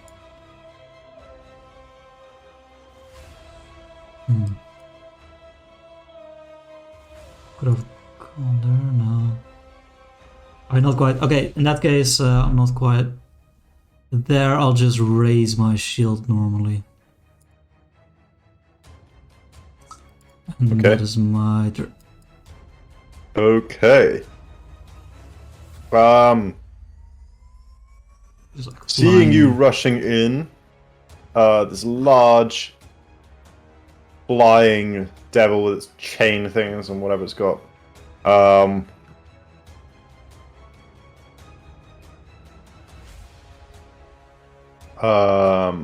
It's like I got so many things I can do. What else to do but fly in and attack you with his spiked chain? Yeah, recklessly. He sort of doesn't even. He doesn't even seem to be completely heeding the orders of the general. He just rushes straight up to you. When he gets there, he checks to make sure he does in fact have reach. Yes, he does. Damn. He targets you and strikes at you, but does not hit. Like your radiant light shining in, it's like glances the chain sideways as it strikes down towards you. But he swings and twists and turns with the other end. Ha! No, that also misses. Oh. He gets 2 attacks. Yeah, obviously. Obvious. So yeah, he like runs up to you, spinning the chain, and like wedge 1, 2, like 2 through the air attacks at you that you defend both easily. Well, actually, the first one was quite close. Easily. Asic. Okay, but if I get on Claudia, I can't do anything for the rest of the turn now. Weston doesn't have a health bar. Hang on. Well, to make Claudia fly, you have to spend 2 actions to activate the barding of the Zephyr. Okay, yeah, right. I'll get on and activate the barding. Sure.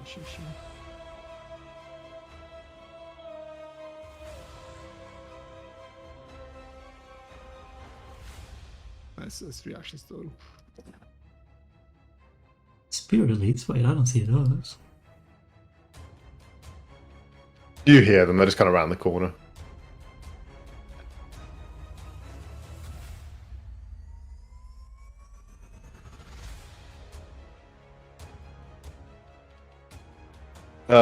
Okay. So what are you doing, Asic? I'm getting on Claudia and activating her set. Oh, okay. Cool. Yep. Cool. Okay. This one that shouldn't have a color mark on it. There we go. It has been so long. What do these guys do? a troop movement. They do that, but they can only. Okay. Oh, okay, that works. So yeah, this troop comes marching round the corner. Wow, that's 30 feet already to there. Okay, marching. I say round the corner. Maybe one further. No, they can't. Really. Yeah, they can kind of be. They're a troop. And does that give them? Oh, okay. Either square would have given them decent range, actually. So yeah, they move to this position, and then some of the devils that are mixed into this troop move to the fore and unleash a cone of flame that envelops both yourself, Spooky. the Cornigon, and quite a lot of the trees and into the forest and vines and stuff behind you. Alright. So that's a reflex save. It is indeed a reflex save. Wait, I just got something for that. Give me a second. You just got Reflexive something for that? shields. Insanity. Fighter? Wait a second. You never told me this. A bamboozled you. It's from Ascian, I think. No. So it actually is. Does this stack with Bulwark? No, your Bulwark is out of Bulwark is seven just bonus? normal. No, yeah, I checked. Oh, It's just cool. normal. So it's +3, so 48. 48 is still just a success, I'm afraid. Oh, actually, hang on. No, I tell a lie because I forgot how I designed these abilities. This is actually one that can be reflex or fortitude. So if we apply our fortitude, this would be a critical success in many different ways, right? Yeah. Yeah, okay, cool. So yeah, you fully resist all of the damage. As does, it must be said, the Cornigon is immune to both fire and evil. So yeah, like they just kind of blast you guys, but it doesn't even affect either of you. They're too powerful for that at this point. Silly. These ones, on the other hand, They do the annoying portal shit, right? they try to.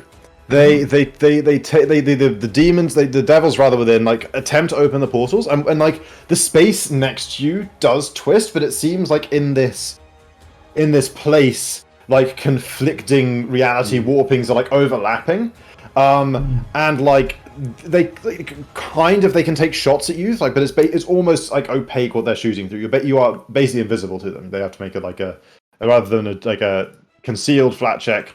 They have to make a straight up DC 11 flat check to try and target you. Taking a shot with covered with city. But they didn't know this was going to happen. But they successfully do target you. So now you must make a reflex save against the portal surprise, as like the arrows come through on target. So it's a 45. That is a success. So you take half of 23, so therefore 11 piercing damage. Reduced by anything more because of armor or whatever. Oh yeah, I'll use the slashing? reflective shield to like, Okay. even if the target is physical, yeah, to like block it all. Okay, to Yes. block that, because that's less than your shield's hardness, presumably. Yeah, 20 hardness. Yeah. Nice. OP, Which should be and full. also there is 11, so half of that's a 5 fire damage. You take a roll of I physical assume trigger you have reflex, resistance even to if the fire or damage isn't something. physical damage. Yeah, would reflective shield trigger on both types of damage? Here's your shield, reflex saves. Well, the save didn't. Oh, I guess the save did. Yeah, it would count on both types of damage. Yeah, Okay. but like so I mean, it's that's- just against the save, but it's the save is still the same, right? It's just against mixed damage effect. So it's just a question: is that weird in this case? And the answer is no. But I have a fire resistance greater than 5 anyway, so I guess. yeah, so it's fine. Yeah. Okay, cool. The shield block reaction, I don't know. I don't think the shield block reaction, even with reflexive shield, it wouldn't make the shield block reaction like defeat elemental damage. But like you said, you're immune enough anyway. It says it can trigger a reaction even if the damage isn't physical Yeah, damage. but that's just specifically for the purpose of yeah, gaining for like the the saving. circumstance Yeah, bonus, you're right? Yeah. No, I gotcha. Yeah, makes sense. Okay. Wait, The but it says damage take, not just a save. Oh, I don't know. as a roller, so it can trigger that reaction. Oh, Yeah, damage you take, so the damage is implying the non-physical can amount, but trigger even that that reaction damage. If shield you have the block. shield block reaction, can trigger that action even as damage. Oh, I see. Trigger the shield block reaction in terms of, it's like using a spell guard shield where you can use it to do the hardness. So, oh man, this is so weird. This versus mixed damage. Yeah, okay, I think maybe it does. Either way, he doesn't take damage from the fire. Yeah, that's fine. Figure out Um, later. well, actually, I just realized these guys, when they both did their things, actually passed significantly on both effects anyway. But they have allies in the. Are you? Wait, what's your alignment? You're lawful good, right? Pretty sure. Yes, I am. Must be. Yeah. Okay. Cool. They don't get a bonus against you then. Oh, okay. Alright. Oh, one to the general. whole chaotic thing. Because I'm chaotic, I get like They're locked. +1 while I'm in this warp zone, right? It's chaotic. Sensing that you're probably not, dramatically being affected by this, the general flies up to you at surprising speed, borne aloft by his own devil wings, grow from the back of his plate armor. Watching you spend reactions, he just is like, even if he has attack of opportunity, he's not going to use it. Flies around behind you, and that's one action. Yeah, he does not detect his chaotic, so he will not do his blade of justice kind of thing against you. I think he just strikes at you with his axiomatic greatsword. Ooh, that might actually be a critical. No, okay, your AC is too high for that, but it is a hit. Oh, spooky. It is a hit. Yeah, AC is like Great against these natural guys. roll. Yeah, Like 50, 51 maybe. 51 AC, what the fuck? Jesus Christ! Wait, it's 51. And you almost got It's crit, 46, right? It says 46 right here. Wait, well, no, it's like- 49 with the shield, and then Oh, yeah, was and then there against these guys. fiends or like whatever. Yeah. Yeah, even more. Yeah, cool. Okay, well, no, it's not. Okay, so it's not almost a crit, but it does still hit.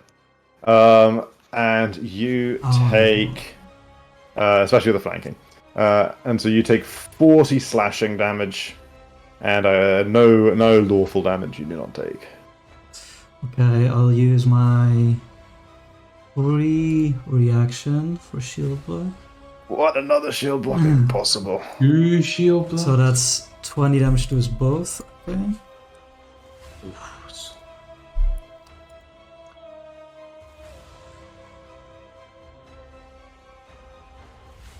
Ooh, How much wait, HP what? does your shield have? How much HP? It's 160 max.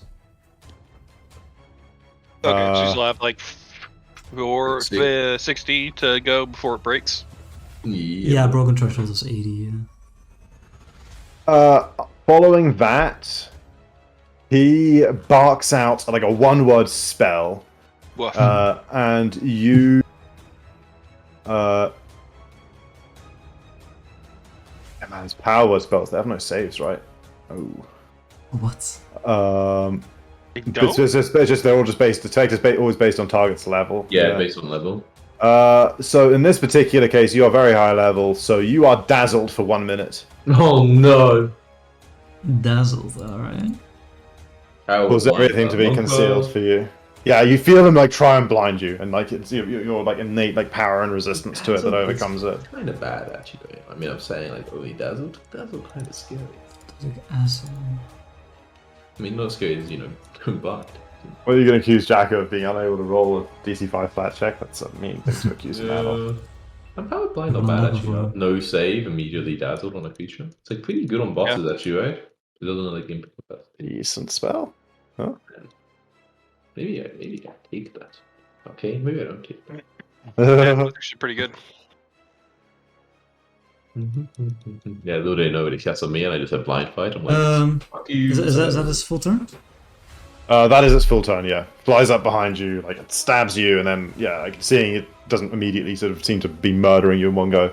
It tries to blind you, and that also fails. I feel sorry for, it just sees you blinking away the effects. And feel really sorry for the two random CR2 the distant members who found themselves with a similar enemy, which was oh come on, fuck you, Alec, fuck Just you. roll a 1 on the D100, you know.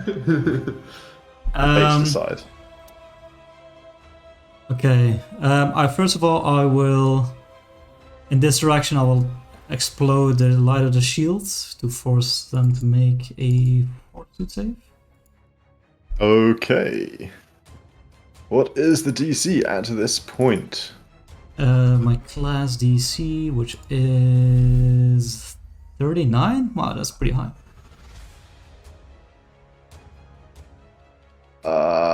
Please just roll roughly the same. Okay. So 2 fails and 1 critical fail. I was hoping to have to like figure out Alright, different so results. the fails are stunned 1 and the critical fails are stunned 2. Nice. Okay, stunned 1. Stunned 1. And these crossbow nerds are stunned 2. Okay.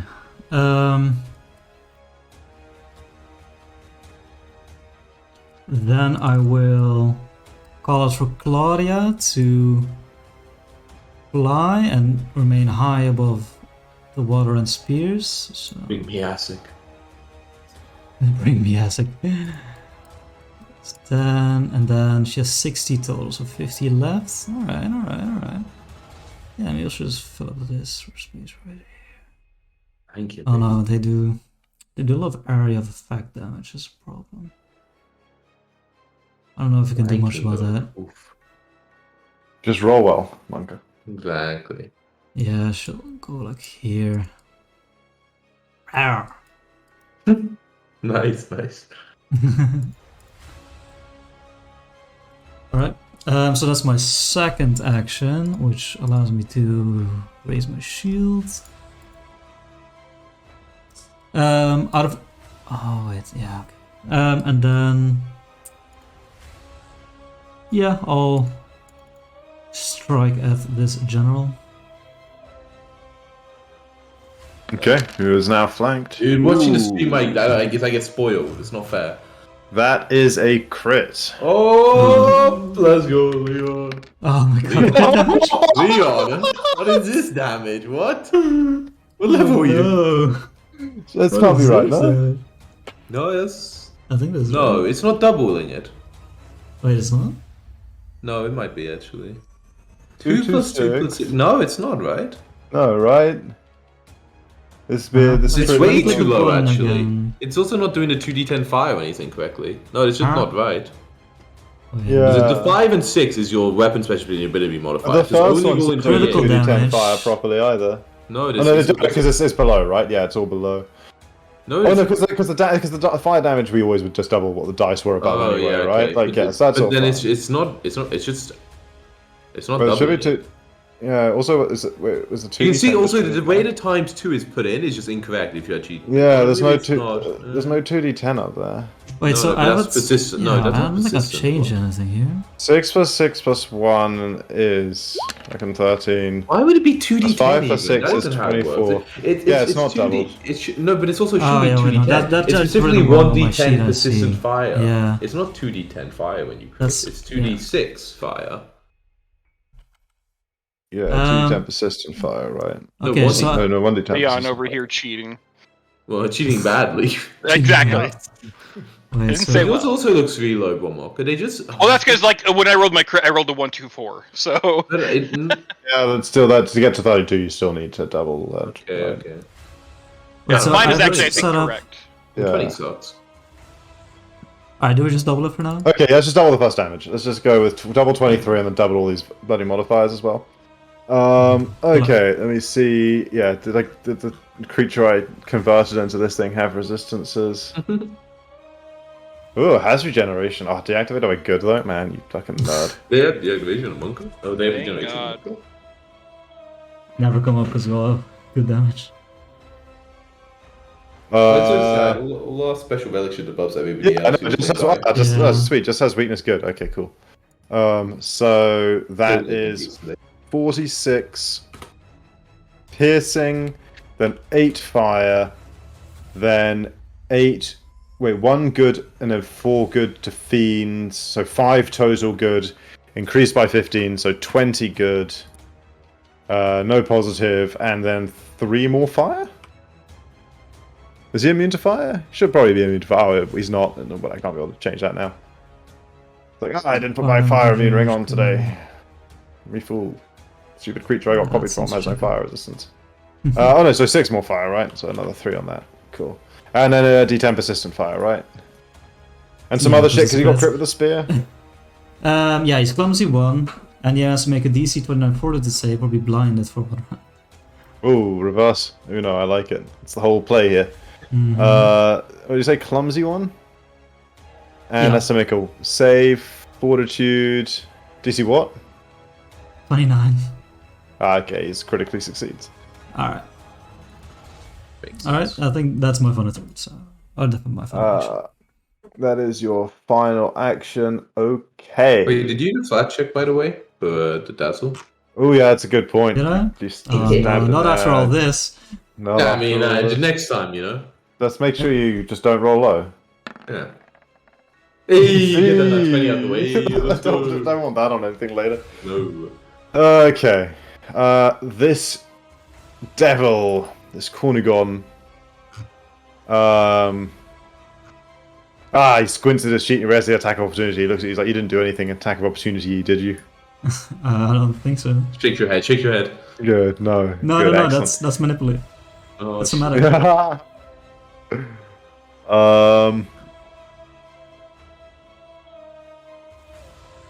Activates its frightful presence. To make a save next turn because it seems to somehow forgot that he had it. Oh man, he's got so much protection. Oh my god, these guys got 3. Why did you make so many? 3 auras? Why did you make these guys so complicated? What? Okay, well this one is just overridden by the other guys because his general's bullshit is better. Oh, it's 100 feet. Oh, whatever. Fuck it. If it's close, I'll figure it out. Oh, why did I choose this demon? Because it's like there's only so many devils of the right level. Okay. Make your own. Could have done. Instead, I attack with a chain. Ah, yes. I mean, it's fine. You know all Wait, what did you say your AC was against these guys? Like 51 or some shit? 50, just... And I'm flanked right 50? Including the flanking? No. No. Oh, sorry. In that case, with the flanking, this hits you. And I would get fit a lot around these guys, so... There is a terrible 3d8 in this, so you take 18 slashing and 2 evil. I'll use my free shield block again to reduce it completely, but that doesn't reduce the evil, right?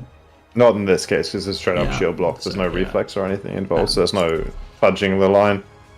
Yeah. Alright. Dealing with the general, just like... I mean, it dealt the evil damage. Oh, if it critically hits. Okay. No, it did not critically hit. Oh wait, how was success? Let's make a change.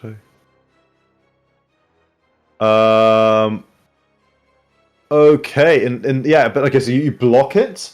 But like as the evil damage leeches through, it like I guess it like grabs you by the shield, and like its chain like wraps up on your shield arm, and it like so you're grabbed by it, and it pulls you 5 feet closer.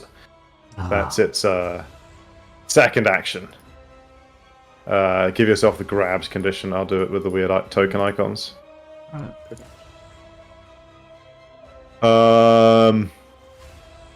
Mobilize and flat-footed. Okay. Yes. And Did then you account for the stunned? Well, I didn't, so it doesn't have one more action now that I thought it had, but it does. It does successfully do that and grab you. Yep. Good shout. That is its turn. Asic. Time to abuse splash damage on troops. Time to melt faces. I will double throw and spend an extra action to make the first one sticky. Starting on bottom right. So I could just put there's a chemical weapons being used on stream right now. Put a warning or content warning or something. More promise me. This is. Against the one on the right, tis just a regular miss. Regular miss. I can't regret that. And on the left is this one. Ooh. That is a crit. Well done. So the first one is 9 splash, right? Yep. Okay, so I believe they both have similar weakness to splash of 10. Okay, cool. So this one takes 19, and this one takes 19. Cool. And then the second one deals. The splash doesn't get doubled, so that's a further 19 each by the crit. 19, and then the crit effect is what? It's like how much persistent acid damage? It doubles the persistent Double the acid, right? 86. So 8d6. Okay. Special weapon effects for ones I noticed. I've never thought about this. Like, bombs don't have like pivotal weapon specialization, right? Wait, no, it's not 86. It's 8 times 6. It's impeccable. It's always the max. Wait, it's impeccable. Yeah, Oh, Of course it's The first one impeccable. was tricky. The second one. This is ASIC we're talking about. What kind of shitty... oh, you're right. It says impeccable right there. Philosopher's Okay, extractor. so 48 persistent acid damage. Okay, you're just gonna God remind me damn. of the 40. That's You know how I amazing. can do it like this. I can do. How many? It's good seeing I got Acid is also sometimes purple. It's good seeing I got a couple of those healing things for that. There you go. 48. I take 3 every day. Nice, easy shit. Okay. That's what I got on my cat sheet every day anyway. So I'm sure you have it. They come in batches of 3, so that checks out. Why not? Well, that's why we did it ages ago. Okay, That's that sounds Oh, like. no, that's bombs do effective. have a crit specialization, by the way. fine. You do? Increase the radius of the bomb splash damage if any to 10 feet. If But, you have crit you already specialization.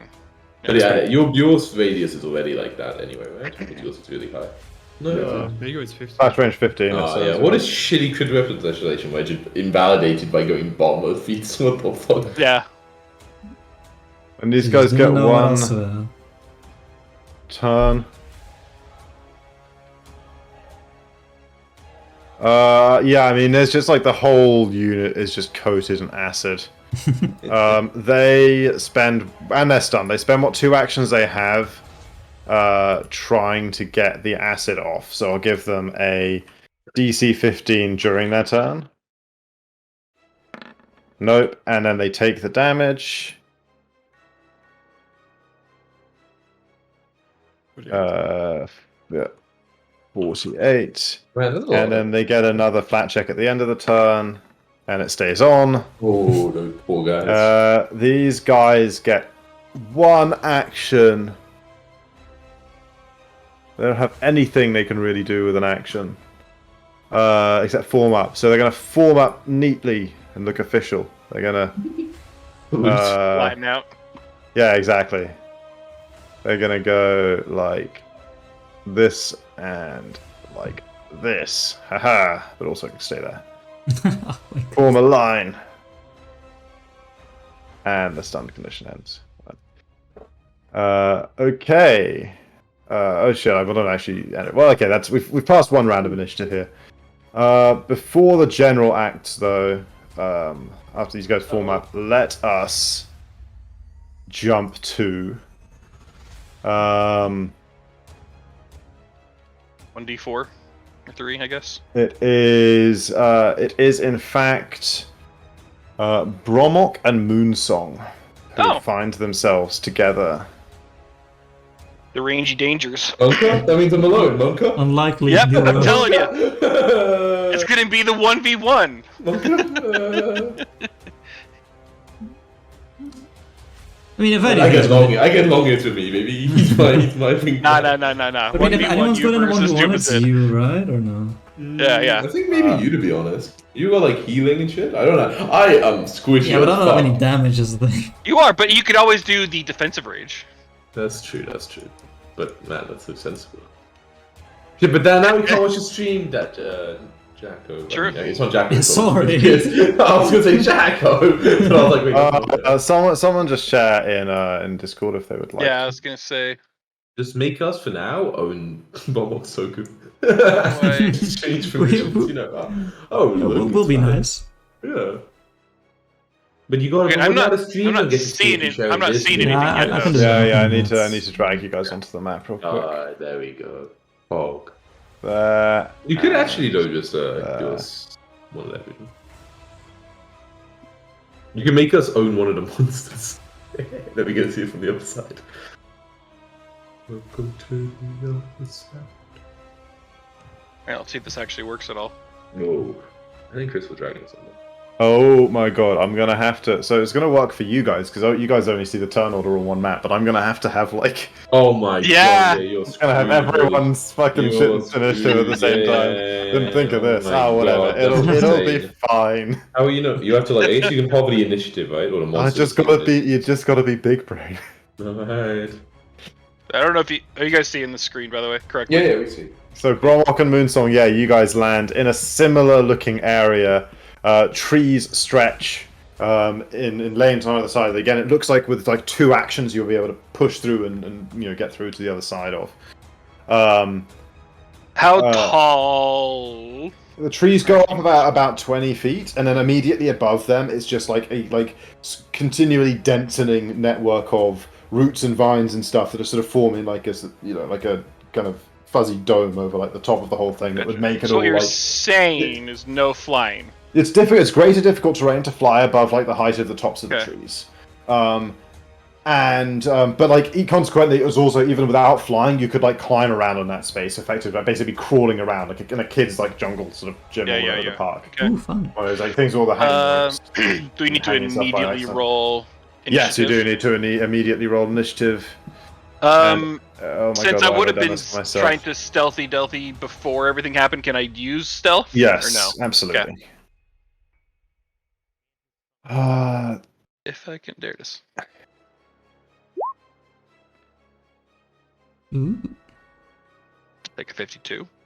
This is quite fun to like see it from another perspective, even though it's like the same website. Initiative. Yeah. Why would these things default to initiative with Arcana? Excuse me.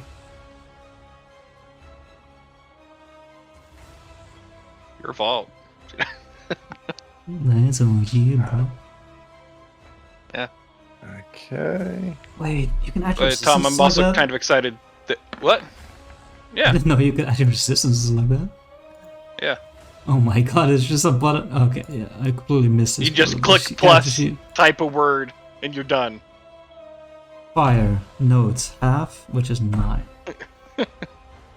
Well, you have Oh, resistance 9 to fire? Yeah, it's How the half my fuck? level. Oh, This is okay, the makes sheet. sense. Yeah. And then I have 2 rings, acid, and 5 of everything, huh? So Do I sense any dawn? we're good against electricity, okay? Yeah, you can sense like in the like the others could in this space like the general presence of like like a similar sort of number of like things as you kind of saw like troops and stuff. I hunt prey 2 of them immediately for free. Okay, the most audible things would be you can definitely hear some 2 horses. troops. Yeah. Oh god. oh god, you're gonna Fucking get run horses. over. I mean, I can Um, fly, but it's also only 20 feet tall, so. that's Okay, descending. Right, Bromok, you are the first to act. rough. Okay. I will cast Greater Invisibility extended on myself. Seems reasonable. You're invisible for a long time. Yep. Let me find the Invisible, and then do the character sheet thing as well. Conditions. Invisible. Let's go. That's technically it. I have a quickened action, but I can't really use anything, so. Reasonable. Then you just you turn invisible. Your compatriot disappears, Moonsong. We're all alone. Okay. As This, expected. this princess is on a different castle. This one is likewise they were they don't do anything in the first round like the other guys didn't because they are also surprised. So Moonsong, take it away. Well, I can't just not do the same, right? Let's go. Greater Greater into his party, invisibility. let's go. Great invisibility. Let's go. Not extended though, right? Okay. Standard. No, I don't have any standing. Just normal invisibility. Speaking of, I Just need to go in fucking here into note this thing down properly. Okay. Ability. Let me give myself a thingy. There we go. Shit, what's my speed again? 40? 45? 40? 40. What was the situation? Remember, about you do have the flying and make stuff quickened above? attack action, by the way. Haven't won yet, Eva. My God. Oh yeah, I can move once more then. Move twice then, I guess. They be surprised. You're gonna watch me like 10 seconds. I'm like killing you. Sure. What was the situation with these bushes and stuff like around it? Oh God, never mind. Cancel Why don't that. you- Cancel everything that. Blue. Yeah, sorry, that's me. I was gonna try to put a very light aura Fucking around Christ. for my. Yeah, I'm just gonna yeah, okay. First move, I'm gonna move here, You'll just always be within range. and I'm then pretty sure. I'm gonna move up to here. Yeah, that's my turn.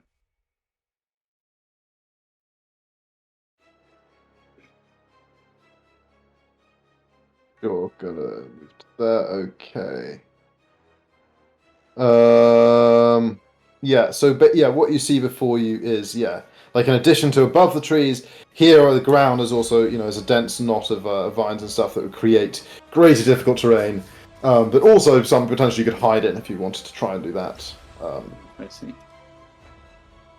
Okay. Sure.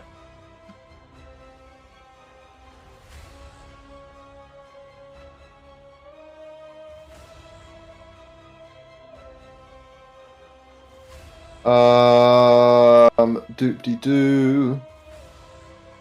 Not doing anything this round.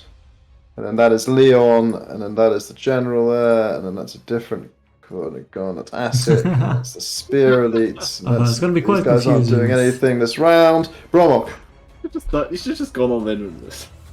Just Yeah. simultaneously. wait, so it's not even going to be more than, it's not even just 2 maps.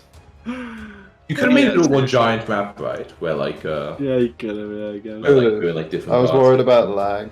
Oh yeah, that's fair. That's fair. Yeah. Also, I designed them separately, and I suppose I could have like put them together like a puzzle, but it was like, man.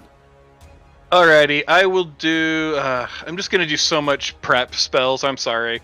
It's just nice to have it, right? Where is the Yeah. one? Could have sworn I had it, but now I'm not seeing it. Fleet Step. There we go. Fleet Step is a 2 action. Yeah. So I'll do Fleet Step, which gives me plus 30 movement speed. That's a level. That's not level 1 technically, is it? Yeah, pizza level 1. Oh, I know because I got it. nice.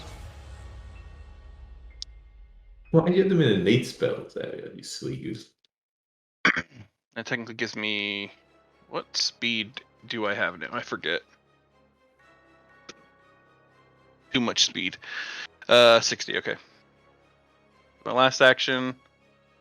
Go 60 feet to there. Okay, don't see anything through that, so All these obstacles, my god. that'll be my turn. That will be your turn. Okay. These are on a different map. You guys see a devil force its way with its whole turn. Like it's kind of like forcing its way through like 10 feet off the ground. Like it sort of flew up and it's pushed its way through and is sort of coming at it like a bit of flying height. But so it's just kind of come out the other side of the trees and it's just about to sort of continue flying from that space there. But that's all 3 actions for it. Moonsong. What's the height of this, like, up on the ground? Waist high. Maybe more like chest high. It's, you could like definitely take cover inside and stuff. It's not really obscuring your vision of this guy. Okay. I mostly meant like I could just fly over, right? Like. Yeah, that too. Easily That too is enough. very easily. Yeah, there's like plenty of space between it and the foliage above. Remind me. Let's quicken action. Only use the strike from the. Yep. Yeah. Correct. That's.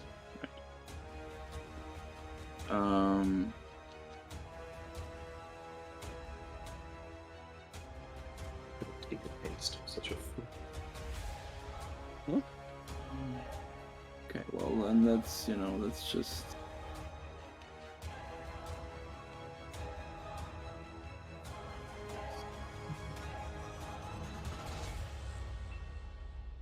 fucking spell distances. Oh my god, why is everything? I want to see. You know what? Sheet. For once, I'm gonna say, man, I wish we were on Foundry where the spell range is nicely written next to the spell. You don't have to click into the spell to see what the fucking range is. Yeah, I did it for you, Ian. It's all 30 feet. Usually, yeah. Yeah, not particularly. A bunch of different I feel like levels of shit. that's a lot of damage he spells, although it's a lot of ranges. Let's just do this. Yeah, let's just do this. I'm gonna do. I will do. We will do Inspire Courage, because why Hey, not? yo. And then I will. Nice. Me pretending it's Distance Foundry and trying to is- drag Inspire Courage onto my token. Maybe one day it'll work. We will hit that. Okay. We will. hit Do I still this get guy an, with a Inspiration of courage. divine. I don't think we're within 60 feet. Divine Oh, Wrath, that is good so- damage Oh! centered What? centered on him, like the top corner of him. So, yeah, okay, that's not matter. Just can't see anything. Yeah. That's not an effect or anything else. Yeah. There is there fire damage here, or It's no? It's just all, good damage. it's just good damage. Okay, cool. Yeah. So, yeah, I know. So it doesn't affect the foliage at all. It's a pretty decent tree, always considered. One of the trees just burns in the way. It's like fucking evil tree. Like that. There's a tree, you know. Okay, it's a fortitude save. It.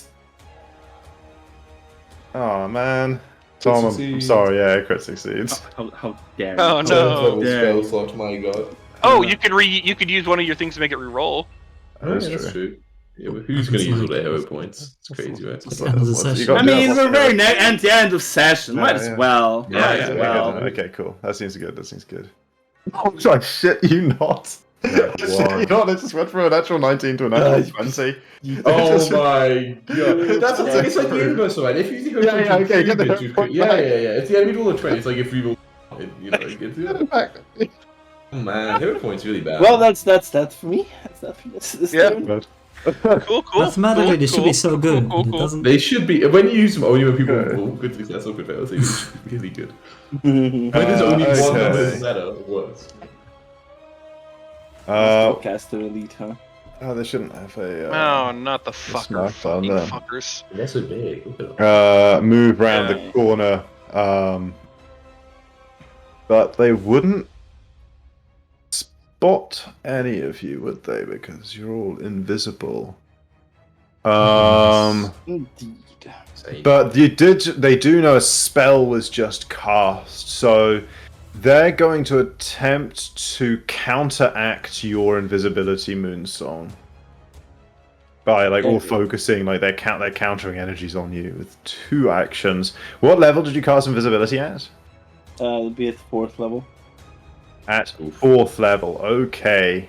Well, I would say it's not that difficult. It shouldn't be that difficult. This is not that great. I don't know. Yeah. I'm actually not sure what the Well, they do it at a counteract level of 7 and a modifier of plus Ooh. 29. So They have a decent chance. don't think they can fail. yeah, could they fail, they can. they do not crit fail. Yeah. They Yeah, because counter. like Oh, what it's, is it actually- it's not what's your even my modifier? main thing. It's like, Oh, okay, it's yeah, arcane. I'm that's- I'm only expert in, so it's like much Ooh, lower than okay. my normal spell DC and shit. Yeah, so yeah, they managed to remove your invisibility. Okay. Shit. But that's their turn. And they can only do that once per day. So Yeah. at least they got, cool. got the use of Recast. it. At least I'm safe. Just recast it easy. You do cats and don't give them a look. Yeah, you'd be familiar with these guys. I know I'm running you guys privately. You'd be familiar with how these guys work from having fought basically similar things before. But whatever, you know. You rolled the public last time, you. Whatever, you know. Everything. It's you know, it's an important fight now. Everything is private. It's all sneaky. Oh yeah, I can fudge it all. No, of course. Fudge the fudging fudgers. Leon, you're not in this fight. Yeah. This guy's not in this fight. This guy is in this fight, but it's a different one. Asik, you're not in this fight. No, the Spear Elites. Okay. We're gonna tell you who's next on the turn, do you know? Yeah, this Right, is- but there's hidden ones that we don't see. Yeah. No, there's You know not. what these, you know what these. No, you know there's what these these. ones There's at fly. least one more group. Not if This one's we apparently tell them who's climb. next. That's not And helpful here. probably a general. Just guessing. Why if we tell them who's next? Okay, whatever. Actually, you guys can't see this. Why did I make this? Oh, whatever. You hear? Oh, fuck. I'm just gonna. Ah! We hear, I we know hear the those squishing of the things on there. tentacles. Yeah, exactly. Yeah, Let's move that's more off. great. we already fought Uh, before as well. Yeah. This one. Oh, you guys are the easy fight. It's just like I searching lose. for people Well- over here. Oh, and elites as well. It looks like. Nah, you fine. No general, you. Oh man, we're gonna get flanked there, buddy. We are. These guys. Do you see something on the left that I don't?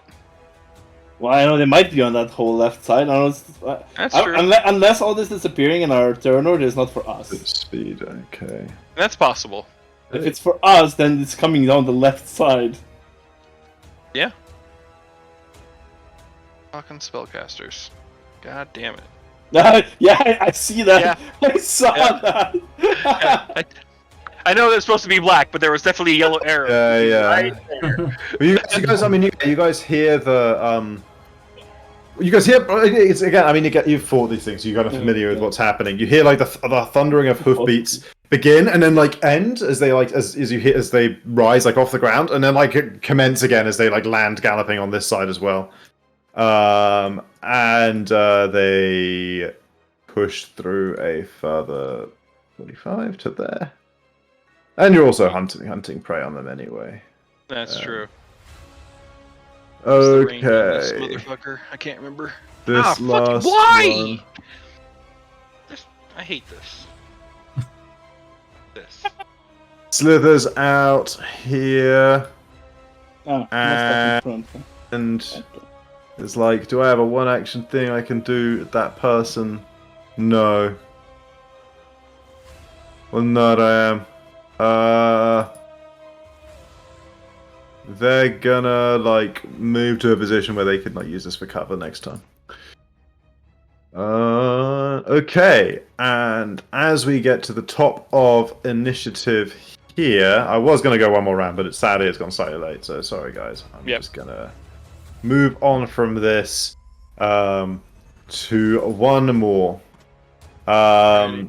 Beck, you do find yourself Right? alone. What? No. Stream You don't immediately find yourself in like a particularly tough fight though. Like you, like at first you basically come across like the equivalent of like 2 CR-15 troops like on you. Like you know they like barely scratch you. You deal with them at first. Before like following the sound of battle, you push on through trees. Occasionally, you find like a group you assist. You've been like, just pushing through us, looking for a decent fight for about 5 minutes. Would have done that. So everyone else's fights will technically be resolved now, but I wanna, who knows how the time is passing here, but like, you wait, old Beck or Beck? No, Beck, surely Beck. Yes. It can be big boy, right? Chris, I can have time to cast enlarge. That's like Yeah. We've done like the boy, stage of like charging through the army. Okay. It's got to be a big boy, It's a big fight. You're like pushing your way through. So it takes you a little longer at this size, but it's you're managing. Ian, you gotta share your screen in Discord. You can watch it. But yes, indeed, you push through to an open clearing where you can hear the sounds of a bloody battle just out of sight. As I move you to here. Okay. Yeah. Oh yeah, I'm big. And just for now, move yourself not in initiative. Okay. You're like from the far side of like whatever this is, you can hear the sound of like a fight happening. mechanic for like I should raid right into like actually initiative doing maybe if I wanted to raid or anything like that, right? But technically I might have already done it and then stuff stacks up and let's just do it from scratch, right? Like I'll do it. Yeah, you'll have an opportunity to rage in a second anyway. Yeah. Okay. Potentially anyway. Yeah, so I hear like just around this corner. Yeah, so I mean, yeah. for me, I think like Beck would literally like run over here and then like with a flying jump, like kind of jump from like here over to the to like completely the other edge. Okay, then move yourself there. So I just like jump like this. You land here. Oh wait, I need share screen, right? Just in time. Yeah, you need to share screen. Just in time to see an even larger figure than you saw earlier. Larger. Finishing There you off are. a group of a group of resistance. They had to their credit managed to kill the rhinoceros. It is there and it is dead. But he seems to have just got off it and got bigger, and is laying waste around him with his axe. And yeah, he's just finished killing a bunch of resistance. You've just like landed here, and it's at this point Well, he'd be big boy. that we will end the session. But Ian, you stick around for a minute. Okay. Are you fighting Sauron? What's happening here? Was Beck the traitor? Oh my I god! hope I'll do better than this bastard. Okay. Well, see you guys. I guess, good luck. Have fun. Good night. Good night. I'll see you. Yeah. Good night. Thanks, guys.